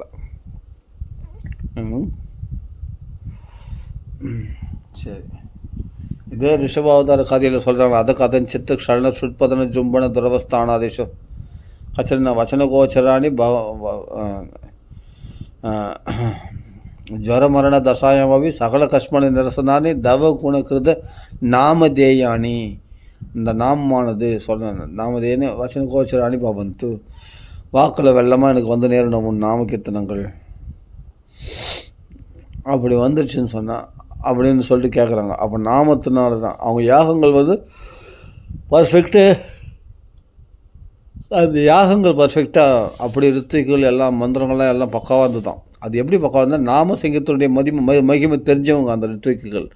அந்த நாமக்கு வந்து சங்கீதத்தின் பெருமைகளை பற்றி ஸ்தோத்திரம் பண்ணுறாங்க பகவானை பார்த்து. அதை கதைச்சி சுற்பதன ஜும்பன துரவஸ்தானம் தும்பும் போது எறும்பும் போது தடிக்க விழும்போதோ ஜுவரமரண தசையிலையும் உன்னுடைய நாமங்கள் என் வாக்கில் வந்து நேரணும்னு சொன்னவா. அப்போ நாம மகிமை தெரிஞ்சவங்க தான் அந்த ரித்துவிகள். அந்த ரித்துவிகள் பண்ணுற பிரார்த்தனையிலே தெரிஞ்சு அவன் நாம மகிமை தெரிஞ்சவன். அப்படி நாம மகிமை தெரிஞ்சவங்க பகவான் நாம சொன்ன அவங்க பண்ண யாகங்கள் அது பூர்த்தி ஆகிடும். அந்த யாகங்கள் பர்ஃபெக்டாக இருந்தாலும் பகவான் பிரத்யட்சமாகிட்டான். பிரத்யட்சமாகினோடனே என்னென்னா உன்ன மாதிரி புத்திரன் வேணுங்கண்ணா. அப்போது நாம சங்கீர்த்தனம் பண்ணக்கூடிய ரித்துக்குகள் சொன்னாங்கன்னா பகவானே புள்ளியாக வந்துடும். அப்போது நாபி சக்கரவர்த்திக்கு பகவானே ரிஷபதேவராக புள்ளியாக வந்துட்டான். அப்போ ஏன்னா நாம சங்கீர்த்த மகிமை தெரிஞ்சவங்க யாகம் பண்ணாங்கன்னா அது பர்ஃபெக்ட். அவங்க நாம சொல்லி அதை ஃபுல்ஃபில் பண்ணோம். அவங்க பண்ணுற யாகம் பர்ஃபெக்ட் ஆகிடும். நாம மகிமை தெரியாமல் வேறு அங்கங்களை வெறும் சடங்கு சம்பிரதாயங்களாக யாகம் பண்ணுறவங்களுக்கு அது பூர்ண பலனை கொடுக்காது. அந்த யாகங்கள்லாம் ஏதாவது ஒரு குறை லோபங்கள் ஏற்படும். தந்திர லோபம், மந்திர லோபம், திரவிய லோபம், ஆஜ்ய லோபம் அதெல்லாம் ஏற்படும். நாம சங்கீதத்தின் மகிமை தெரிஞ்சு யாகம் நீ எந்த கிரியை அனுஷ்டானம் பண்ணாலும் அது உடனே பழிச்சிடும். அதனால் பகவானே புள்ளியாக எனக்கு சம்மான புள்ளை யாருமே கிடையாது, அதனால் நானே புள்ளியாக வரேன்னு சொல்லிட்டு ரித்விகள் கேட்டுக்கொண்டதுனால இந்த சதஸில் நான் அவங்களுக்கு புள்ளியாக வரேன்ட்டு பகவானே ஸ்பஷ்டமாக சொல்கிறான். அந்த ரித்விகள் வார்த்தை ஒருபோதும் பொய்யாகாது. அதுவும் நீ அதான் சொல்கிறேன் நான். ஏன்னா அவங்க நாமத்து சங்கீதத்தினுடைய பெருமை தெரிஞ்சவங்க. அதனால் நாபி சக்கரவர்த்திக்காக கிடையாது, அந்த ரித்விகளுக்காக பகவான் என்ன பண்ணால் நாபி சக்கரவர்த்திக்கு நான் மகனாக போகிறேன், நானே எனக்கு சமம் யாரும் இல்லை, அதனால் நானே மகனாக போகிறேன்ட்டு பகவான் ஒத்துக்கிறான் வாலண்டரியாக. இப்போ புரியும் நமக்கு. அப்போது இதே ரிஷபாவதார கதையில் வரும்போது நாமசங்கத்தின் பெருமை வந்து ரித்விகள் சொல்லும்போது அப்போ ரித்விகள் பர்ஃபெக்டாக அப்படின்னா அந்த யாகம் பர்ஃபெக்டாக இருந்ததுன்னே வருது. அங்கே அதை பற்றி பார்த்தா அந்த கதையை தெரியும். ஏன்னா நாமசங்கீர்த்தனம் சொன்னதுனால அந்த யாகங்கள் பர்ஃபெக்ட் ஆகி போச்சோம். ஆனதுனால அவங்க அந்த ஸ்தோத்திரத்திலே தெரிஞ்சு நாமசங்கீர்த்தன மகிமை தெரிஞ்சவங்க பண்ணவங்க யாகம் அவங்க பண்ண யாகம் பர்ஃபெக்டாக தான் இருக்கும். அதனால் பகவான் வந்து நான் புள்ளியாக வரேன்னு சொல்லிட்டு ஒத்துக்கணும். சரி, ஓகே, இது போகட்டும். இது மாதிரி அங்கங்கே நம்ம நிறைய இடத்துல காண கிடைக்குது நாமசங்கீர்த்தன மகிமையாகுது. அப்போ நீ யாகங்கள் யோகங்கள் பண்ணுறாங்க அங்கங்கே கதை வருது பாகவதத்துலன்னு சொன்னால் நீ கவலையப்படாத நாமசங்கீர்த்தனுடைய பெருமை தான் அப்படின்னு தெரிஞ்சுக்க. அவ்வளோதான். அத்தனை படம் சுலபமாக ராமராமா சொன்னாலே கட்சிடும் அப்படின்னு தெரிஞ்சுக்கிட்டு நீ பாகவதம் படிச்சுன்னு சொன்னால் இப்போ பாகவதம் சுலபமாக புரியும். பாகவதம் உனக்கு கடினமாகவே இருக்காது, சுவையாக இருக்கும். அப்பா பாரியா இவ்வளோ கஷ்டப்பட்டு யாகம் பண்ணிக்கிறார் புது சக்கரவர்த்தி. ஒவ்வொரு தடவும் குதிரை திருடி போகிறான் இந்திரன். எவ்வளோ கஷ்டப்படணும்னு அவசியமா? அவரே பரம பாகவதர். அதான் சொல்கிறார் யார்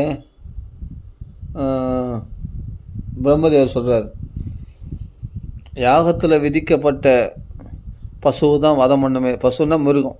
யாகத்தில் விதிக்கப்பட்ட மிருகத்தான் வதம் பண்ணுமே தவிர வேற ஒருத்தர் யாரையும் வதம் பண்ணக்கூடாது. இந்திரனை வதம் பண்ண நினைக்கிறான்.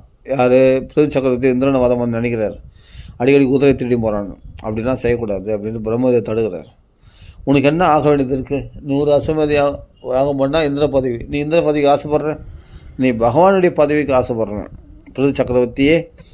அதனால் இதோட நிறுத்திக்கோ யாகத்தை. 99 யாகம் ஏகைன சதக்கிருதுன்ற பேர் இந்திரனுக்கு தான் தகும். உனக்கு ஏகைன சதக்கிருது அதான ஏகோன்னு சதக்கிருதுன்னா அவனை ஒன்று குறைவா 100 யாகத்துக்கு ஒன்று குறைவா 99 யாகமே 100 யாகம் பலன் கட்சிடும் அப்படின்ட்டு பிரம்மதேவர் வாக்கு கொடுக்குறாரு. அப்புறமா தான் பின்வாங்குறார். 100வது யாகம் பூர்த்தி பண்ணல, பின்வாங்கிறார். சரி நான் அதோட நிறுத்திடுறார். பெரியவங்க சொன்னால் கேட்பாங்க. புது சக்கரவர்த்தி தான் பகவானுடைய அம்சம்தான். பிரம்மதேவரோட கட்டளையினால் சரி விட்டுடுறாரு. அவர் பகவானே இந்திரன் மன்னிப்பு கேட்குறான். ஏன்னா நீ பகவத் பக்திக்கு ஆசைப்படுற இந்த யாகத்துடைய பலன் இந்திர பலனாலும் உனக்கு ஆக வேண்டியது என்ன இருக்குது அப்படின்ட்டு மோட்சத்துக்கு விரும்புகிற நீயே பகவான் அம்சம் பொருந்தவன் அப்படின்ட்டு பிரம்மதேவர் சொன்ன உடனே புது சக்கரவர்த்தி இந்திரனை வதம் பண்ணுறதுலேருந்து நிவர்த்தி அடைகிறார். பண்ணுறதை விட்டுறார். இந்திரனை வதம் பண்ணலான்னு நினச்சார், யாகத்தில் போட்டு ஏறிலாம் நினச்சார், விட்டார். அத்ரி மகர்ஷி தான் ரித்விக்காருங்கிறார். அப்போது இந்த 100 அஸ்வமேத யாகத்து நடத்துக்கு இவ்வளோ பாடுபட வந்தாருக்கு. இந்திரன் குதிரை தேடி போகிறான், கெடுக்கிறான், இவ்வளோ கஷ்டப்படுறது. ராமாயணத்தில் பார்த்தா பிரம்மராட்சர் பிடிப்பாங்களாம். அது கொஞ்சம் தப்பாகிடுச்சுன்னா அப்படி ஒரு அஸ்வமேத யாகம் பண்ணுறது அவ்வளோ கஷ்டமாக இருக்குது. ஆனால் இதெல்லாம் சுலபமாக என்ன கஷ்டம், ராமான்னு சொல்கிறதுனால கஷ்டத்துனா. அப்போ நம்ம இந்த பாகவதம் படிக்கும்போது நம்மளுக்கு நாம புஷ்டி அடையுதா இல்லை நாம பக்தி கெடுக்குதா பாகவதம் யோசிச்சு பாருங்கள். அப்போ நான் பாகவதம் வேணான்னு சொல்கிறேன், நாம மட்டும் போதும். நாமத்துடைய பெருமையை இன்னும் உயர்த்தது பாருங்கள் நம்மளுக்கு இந்த இடத்துல. அப்படியேப்பட்ட பிருது சக்கரவர்த்தி 100 அஸ்வமேதம் போது இவ்வளோ கஷ்டப்பட்டார். ஆமாம், ஆனால் இது பகவான் நாமம் 1000 அஸ்வமேதியாகும் வாஜ்பேயி என்னெல்லாம் பண்ணாலும் இந்த நாம செய்கிறதுக்கு ஈடாகாது. ராமராமன் சொல்கிறதுக்கு ஈடாகாது. ஆமாம், அத்தனை பலனும் கொடுத்துரும் பர்ஃபெக்டாக. நீ எல்லா யாகங்களும் அதான் சொல்கிறேன். ஜுஹுவுஹு சஸ்னுரார்யா அப்படின்ட்டு தேவஹூதியமாக சொல்கிறேன். ஜுஹுவுன்னா அக்னிஹோத்திரம். யாகங்கள் பண்ணுறதுனா என்ன பலனும் அத்தனை கட்சிடும். பாருங்கள், யாகம் பண்ணுறதுக்கு எவ்வளோ பாடுபட்டு. பாகவத்தில் புது சக்கரவர்த்தியும் ராமாயணத்தில் தசரதனும் எவ்வளோ பாடுபட்டுருக்காங்க பாருங்கள், தெரியும் யாகம் பண்ணுறதுக்கு. அதெல்லாம் சுலபமாக திரேதாயுகத்தில் யாகம் பண்ணால் என்ன பண்ணணும், அது கலியுகத்தில் நாம சங்கீர்த்தனால கட்சிடும். ராமராமன் சொல்கிறதால கட்சிடணும். எவ்வளோ பெரிய புஷ்டி பாருங்க நம்மளுக்கு. இப்போ பாகவதம் படிக்கிறதுக்கு இன்றைக்கி தான் கசகுதா. அப்போ நம்ம புது சக்கரவர்த்தியை விட பாக்கியசாலிகள்னு நினைக்கிறோம். உண்மையிலேயே பார்த்தா ஆமாம், நாம சொல்கிறவங்க அதை விட வசதி. அதனால் எதுவுமே பாகவதம் படிக்கும்போது நம்ம கொஞ்சம் ஜாக்கிரதையாக படித்தோம்னா புரியும், நம்மளுக்கு நல்லா புரியும். நமோ பகவதே வாசுதேவாய துவாதசாட்சரி மந்திரத்தை உபதேசிக்கிற நாம சொல்கிற அது மந்திரம். துவாதசாட்சரி வித்தை, அது மந்திரம், நாம இல்லை. நல்லா புரியும். மந்திரத்தை ஜெபிக்கணும், பகவானை தியானம் பண்ணணும். அந்த தியான யோகத்தெல்லாம் சொல்லி கொடுக்குறாரு துருவனுக்கு, நம்ம அப்படியே எடுத்துக்கணும். ஆனால் நீ தியானம் பண்ண வேணாம், மந்திர உபதேசம் பண்ண வேணாம், வெறுமனே பதம் மாத்திரத்தில். இப்போ ஓம் நமோ நாராயணன் மந்திரம் அது அப்படி சொல்லாத, வெறும் நாராயணான்னு சொல்ல போதும். அஜாமலை வேறு என்ன சொன்னால் நாராயணா. இந்த பத உச்சாரணை மாத்திரத்தினாலே, அதுவும் பகவான் நினச்சி சொல்ல புத்திரோபச்சாரி தான், புத்திர நினச்சி சொன்னாலே அவன் ரட்சிக்கப்பட்டான், கரையேறிட்டான், அவன் ஜென்மாவை கரையேறி போச்சு. இதே பாகவதம் தான் சொல்லுது. போதேந்திரர் அடிக்கடி அந்த அஜாமலை பாக்கியத்தை எடுத்து காட்டுறாரு தன் ரசோதயத்தில். அப்போ நாமத்தினால இவ்வளோ சிரமம் கிடையாது, சுலபமாக இருக்கும், சந்தோஷமாக இருக்கும். அதே பலன் கட்சிடும். ஆனால் பாகவத்தில் சொல்ல அந்த பலன்லாம் கட்சிடும். 3 ஜென்மா எடுத்து தியானம் பண்ணி பகவானுக்கு அர்ச்சனை பண்ணி பூஜைகள்லாம் பண்ணி அப்படியேப்பட்ட தியானம் பண்ணி பிரணவ தியானம் பண்ணி அவ்வளோ அவிரத புருஷ பரிச்சரியா பகவானுக்கு எப்படி பூஜைகள் பண்ணாராம், இடைவெளி இல்லாமல் இரவும் பகலும் பூஜை பண்ணாராம் பரத யோகீஸ்வரர். ஆமாம், கட்சியில் என்னாச்சு, பிரணவத்தை ஜபிச்சு இருந்திருக்கார், தியானம் பண்ணியிருக்கார், அப்படியேப்பட்ட யோக நிஷ்டையில் இருந்திருக்கார். அவ்வளோ விஷயம் தெரிஞ்சவராக இருக்கார். எப்போவுமே விஷயம் நிறைய தெரிஞ்சவே ஆபத்து. ஒன்றும் தெரியவானா ராமராமன் சொன்னால் ரொம்ப ஈஸின்னா அதை எடுத்துக்க மாட்டாங்க. விஷயம் தெரிஞ்சுக்கணும், இதை கடைப்பிடிக்கணும், அதை பண்ண நிறைய அனுஷ்டானங்கள் இடைவெளியாக இல்லாமல் அப்படியே பகவானுக்கு அர்ச்சனை பண்ணுறது, பூஜைகள் பண்ணுறது, இதெல்லாம் சாலக்கிரமம் வச்சு அப்படின்னு கண்டகினதில் குளிர் பிரதேசத்தில் அப்படி கடுமையான நியமங்கள்லாம் விரதங்கள்லாம் இருந்து காலங்காத்தால் எழுந்து குளித்து அந்த குளிர் பிரதேசத்தில் அப்படி கடுமையான தவங்கள்லாம் விரதங்கள்லாம் பட்னி பசிமா அந்த நியமங்கள்லாம் கடைப்பிடிச்சி அப்படி மூச்சை பூச்சிக்கின்னு அப்படி பிரணவத்தை ஜெபிச்சின்னு அப்படி தியானம் பண்ணி கொண்டு இருந்தது பரத யோகீஸ்வரர். ஆக்சுவலாக ஒரு மானை நினச்சிட்டு போச்சு. அவ்வளவு சாதனைகளும் வியர்த்தமாக போச்சான். எல்லாம் ஒன்று ஒன்றா மொத்தம் போயிடுச்சான், மொத்த சாதனைகளும் போயிடுச்சான். சர்வ சாதனை பாதகம், எல்லா சாதனைகளும் கெடுத்துடுச்சு இந்த மான் போச்சு எல்லாமே அந்த மான் சங்கத்தினால. 24 நேரம் பூஜை பண்ணியிருந்தவர் கட்சியில் ஒரு நிமிஷம் கூட பூஜை பண்ணுறதுக்கு அவருக்கு மனசு வரல. எல்லாமே பூஜைகள்லாம் இப்போ மானுக்கு திரும்பிச்சு. பரதேஸ்வரர் அப்போ நான் மான் பிறவி எடுக்கிறார்.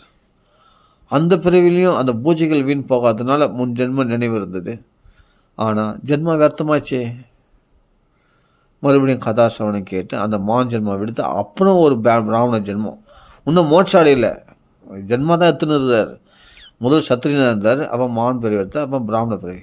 அதுலேயும் ஜாக்கிரதையாக இருந்துக்குன்னு அந்த ஞான தெளிவு விஷ்டிதோ வேதனதோ யாஞ்சியா திருச்சியா ந பிரீதி ந இந்திரிய பிரீதி நிமித்தம் அப்படின்னு சொல்லி ஸ்தாலி புருஷாதி அமிர்தவத்து அப்பியவகரதி அப்படின்னு அந்த ஞான நிலையில் இருக்கிறார். அந்த ஞான நிலையில் ரொம்ப ஜாக்கிரதையாக இருக்கார். உத்விஜமான பயந்து தன் உறவினரை கண்டு பயப்படுறார், அவருடைய பந்தம் ஒட்டிக்கூடாதுன்னு. அதனால் காயத்ரிலாம் தப்பாக சொல்கிறாரு யார் பரதயோகீஸ்வரர். ஏன்னா காயத்ரி நல்லா சொல்லிட்டு அப்பாவுக்கு பாசம் உண்டாயிடும், அப்பா வேதங்கள்லாம் கற்றுக்க சொல்லுவார், வேதங்கள்லாம் கற்றுக்குன்னு அவன் குருகுல வாசம் இதெல்லாம் கற்றா என்ன பலன்? அந்த பிரம்ம அனுபவம். அந்த பிரம்ம அனுபவம் எனக்கு கட்சிட்டு போய் நான் ஏன் இந்த கீழ்ப்படிகள்லாம் நான் ஏன் கடைப்பிடிக்கணும், இந்த வேதங்கள்லாம் நான் ஏன் அத்தியனம் பண்ணணும், தேவையில்லையே அப்படின்னு தப்பாக சொன்னாரான். ஒன்று மணி அப்பாவுக்கு தன் மேலே உள்ள பட்டுதல் கழியணும், அப்பாவுக்கு தன் மேலே உள்ள பட்டுதல் விட்டு போகணுன்றதுக்காக வேணுமுன்னே தப்பாக சொன்னாரான். ஆனால் அப்பா என்னன்னா புள்ள சரியாக படிக்கலைன்ற கவலையினாலே உயிர் விட்டார். அப்படி சுதந்திரமாகிட்டார். பரதேஸ்வரர் அப்படியே சஞ்சரிக்கிறார். ஆனால் ஞானத்தில் சஞ்சரிக்கிறார். அந்த ஞானத்தில் ஜாக்கிரதையாக இருக்கார். தன் உறவினை பார்த்து பயப்படுறார். இவ்வளோ பிரயாசப்பட்டு அப்புறமா தான் ரகுகுணத்தில் உபதேசம் பண்ணுறார் தன் ஞானத்தில். அப்போது இவ்வளோ கஷ்டப்பட்டு இந்த 3 ஜென்மா பல ஜென்மங்களாச்சு யார் பரதயோகீஸ்வரருக்கு. ஆனால் வாழ்நாள் முழுவதும் துராச்சாரத்தில் இருந்த அவன் கடைசி நேரத்தில் நாராயணன் சொல்லி அஜாமலன் ஆனவன் சுலபமாக கரையேறி போயிட்டான். இவர் ஒவ்வொரு ஜென்மாவும் கடுமையான நியமனிஷ்டைகள்லாம் மான் பிறவிலையும் கடுமையான நியமனிஷ்டைகள்லாம் கடைபிடிச்சிருக்காரு. மான் பிறவிலையும் தன் உறவினர்களாகிய அப்பா அம்மா மான்கள்லாம் விட்டுட்டு தன்னுடைய உறவினர்கள் மான்களை விட்டு தனிமையில் புலஸ்தி புலகாசிரமத்தில் பகவத் கதைகளை கேட்டு நியமனிஷ்டையோடு இருந்திருக்கார். மான் பிறவிலையும் நியமங்களை அப்படி சத்திய அனுஷ்டிச்சுக்கிறார். மான் பிறவின்னு நினைக்கிறோம், மான் பிறவிலையும் நியமங்களை அப்படி குளிர் பேச அப்படிப்பட்ட நியமங்களோடு இருந்தது. சாப்பிடாம காஞ்ச புல்லை பசுமையான புல் தானே மேயும், பசுமையான தயிர் தான் மேயும் மான்கள்லாம். ஆனால் ஒரு காஞ்ச புல்லை அப்போ நாக்கு ருச்சியை அடியோடு வெறுக்கணுங்காக காஞ்ச புல்லை சாப்பிட்டு அப்படி வாழ்ந்தாராம் யார் பரதயோகீஸ்வரர் மான் பிறவியில். அப்போ நாக்கு அடியோடு ஜெயிக்கணும் அப்படிப்பட்ட நியமங்கள், சாப்பாடு ஆகார சுத்தி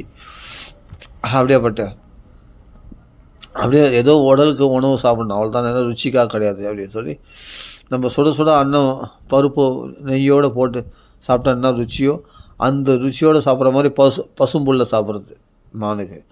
ஆனால் அந்த பசுமையான தாய்களை சாப்பிட்றது. ஆனால் அதை விட்டு காஞ்ச புல்லை சாப்பிட்றது என்னென்னா வறண்டு போன மாதிரி சாப்பிட்ற மாதிரி. ஆனால் அந்த வறண்டு போன ஏன் சாப்பிட்றோன்னா நாக்கு ருச்சி அடியோட போக்கடிக்கணுங்காக மான் பிறவியில் இந்த நியமங்கள்லாம் கடைப்பிடிச்சிருக்காரு. அப்போ இவ்வளோ நியமங்கள்லாம் கடைப்பிடிச்சி கஷ்டப்பட்டு அதே சமயத்தில் பிராமண பிறவிலையும் நியமங்கள்லாம் கடைப்பிடிச்சி கஷ்டப்பட்டு என்ன நியமங்கள்லாம் யாரோட இடத்துல பேசக்கூடாது, தன்னை பைத்தியக்கார மாதிரி காண்பிச்சுக்கணும், அவதூத வேஷத்தோடு சஞ்சரிக்கிறார். அந்த ஆத்ம ஞானத்தில் திருடநிஷ்டையோடு இருக்கிறார். பயப்படுறாரு ஜனங்களை பார்த்தா எங்கே பட்டுதல் வந்துடுமோ அப்படின்னு. தன்னுடைய அப்பா அம்மாவை பார்த்தே மெயினாக யார் மேலே பட்டுதல் தன் தன்னுடைய அப்பா அம்மா தான் முதல் பட்டுதல் கழிக்கணும், இங்கிருந்தே ஆரம்பிச்சிடணும் அப்படின்ட்டு பரதயோகீஸ்வரர் ஆரம்பிச்சிடறாரு குழந்தை பிறந்த போதே.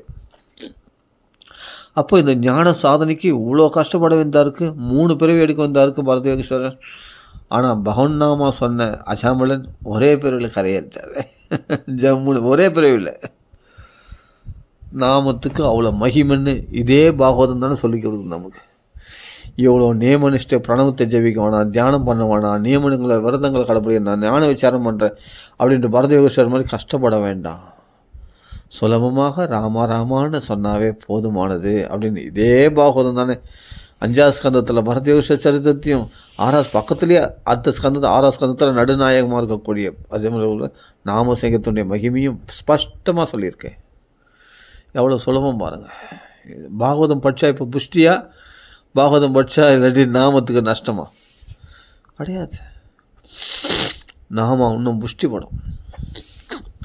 அப்படியேப்பட்ட நாமத்தை நம்ம சொல்கிறோமா? அந்த நாராயணான்னு சொன்ன அந்த அப்படியேப்பட்ட பகவானுடைய நாமம் ராமநாமத்தை நம்ம சொல்கிறோன்னா இதை விட பெரும் பாக்கியம் வேறு என்ன இருக்க முடியும்? யோசிச்சு பாருங்கள். இப்போ பாகவதம் படிக்கும்போது எப்படி இருக்குது? எந்த வைராக்கியம் அடைந்தாலும் அந்த வைராக்கியம் சுலபமாக நாமத்தில் கட்சிச்சு அஜாமல்னுங்க. அஜாமல்னும் முக்தி அடைஞ்சானே பா அப்படின்னு யம தர்மராஜா சொல்கிறார். அவங்கள துரத்துக்கு நம்மளுக்கு அதிகாரம் கிடையாது. விஷ்ணு தூதர்கள் அவங்களுக்கு பின்னாடியே சுற்றி நிறுறாங்க, அவங்க நம்மளை விரட்டி அடிச்சுடுவாங்க, அதனால் அந்த இடத்துக்கு போகாதீங்க அப்படின்னு யம தர்மராஜா தன் தூதர்களுக்கு ஸ்ட்ரிக்டாக கட்டளையிட்டார். அஜாமல்னும் போயிச்சு போனான் பார், அஜாமல்னும் போயிச்சான் பார், ஜம்முன்னு வைகுளத்துக்கு போனான் பார் விமானத்தில் ஏறி. அதான் பாக்கியம். அதனால்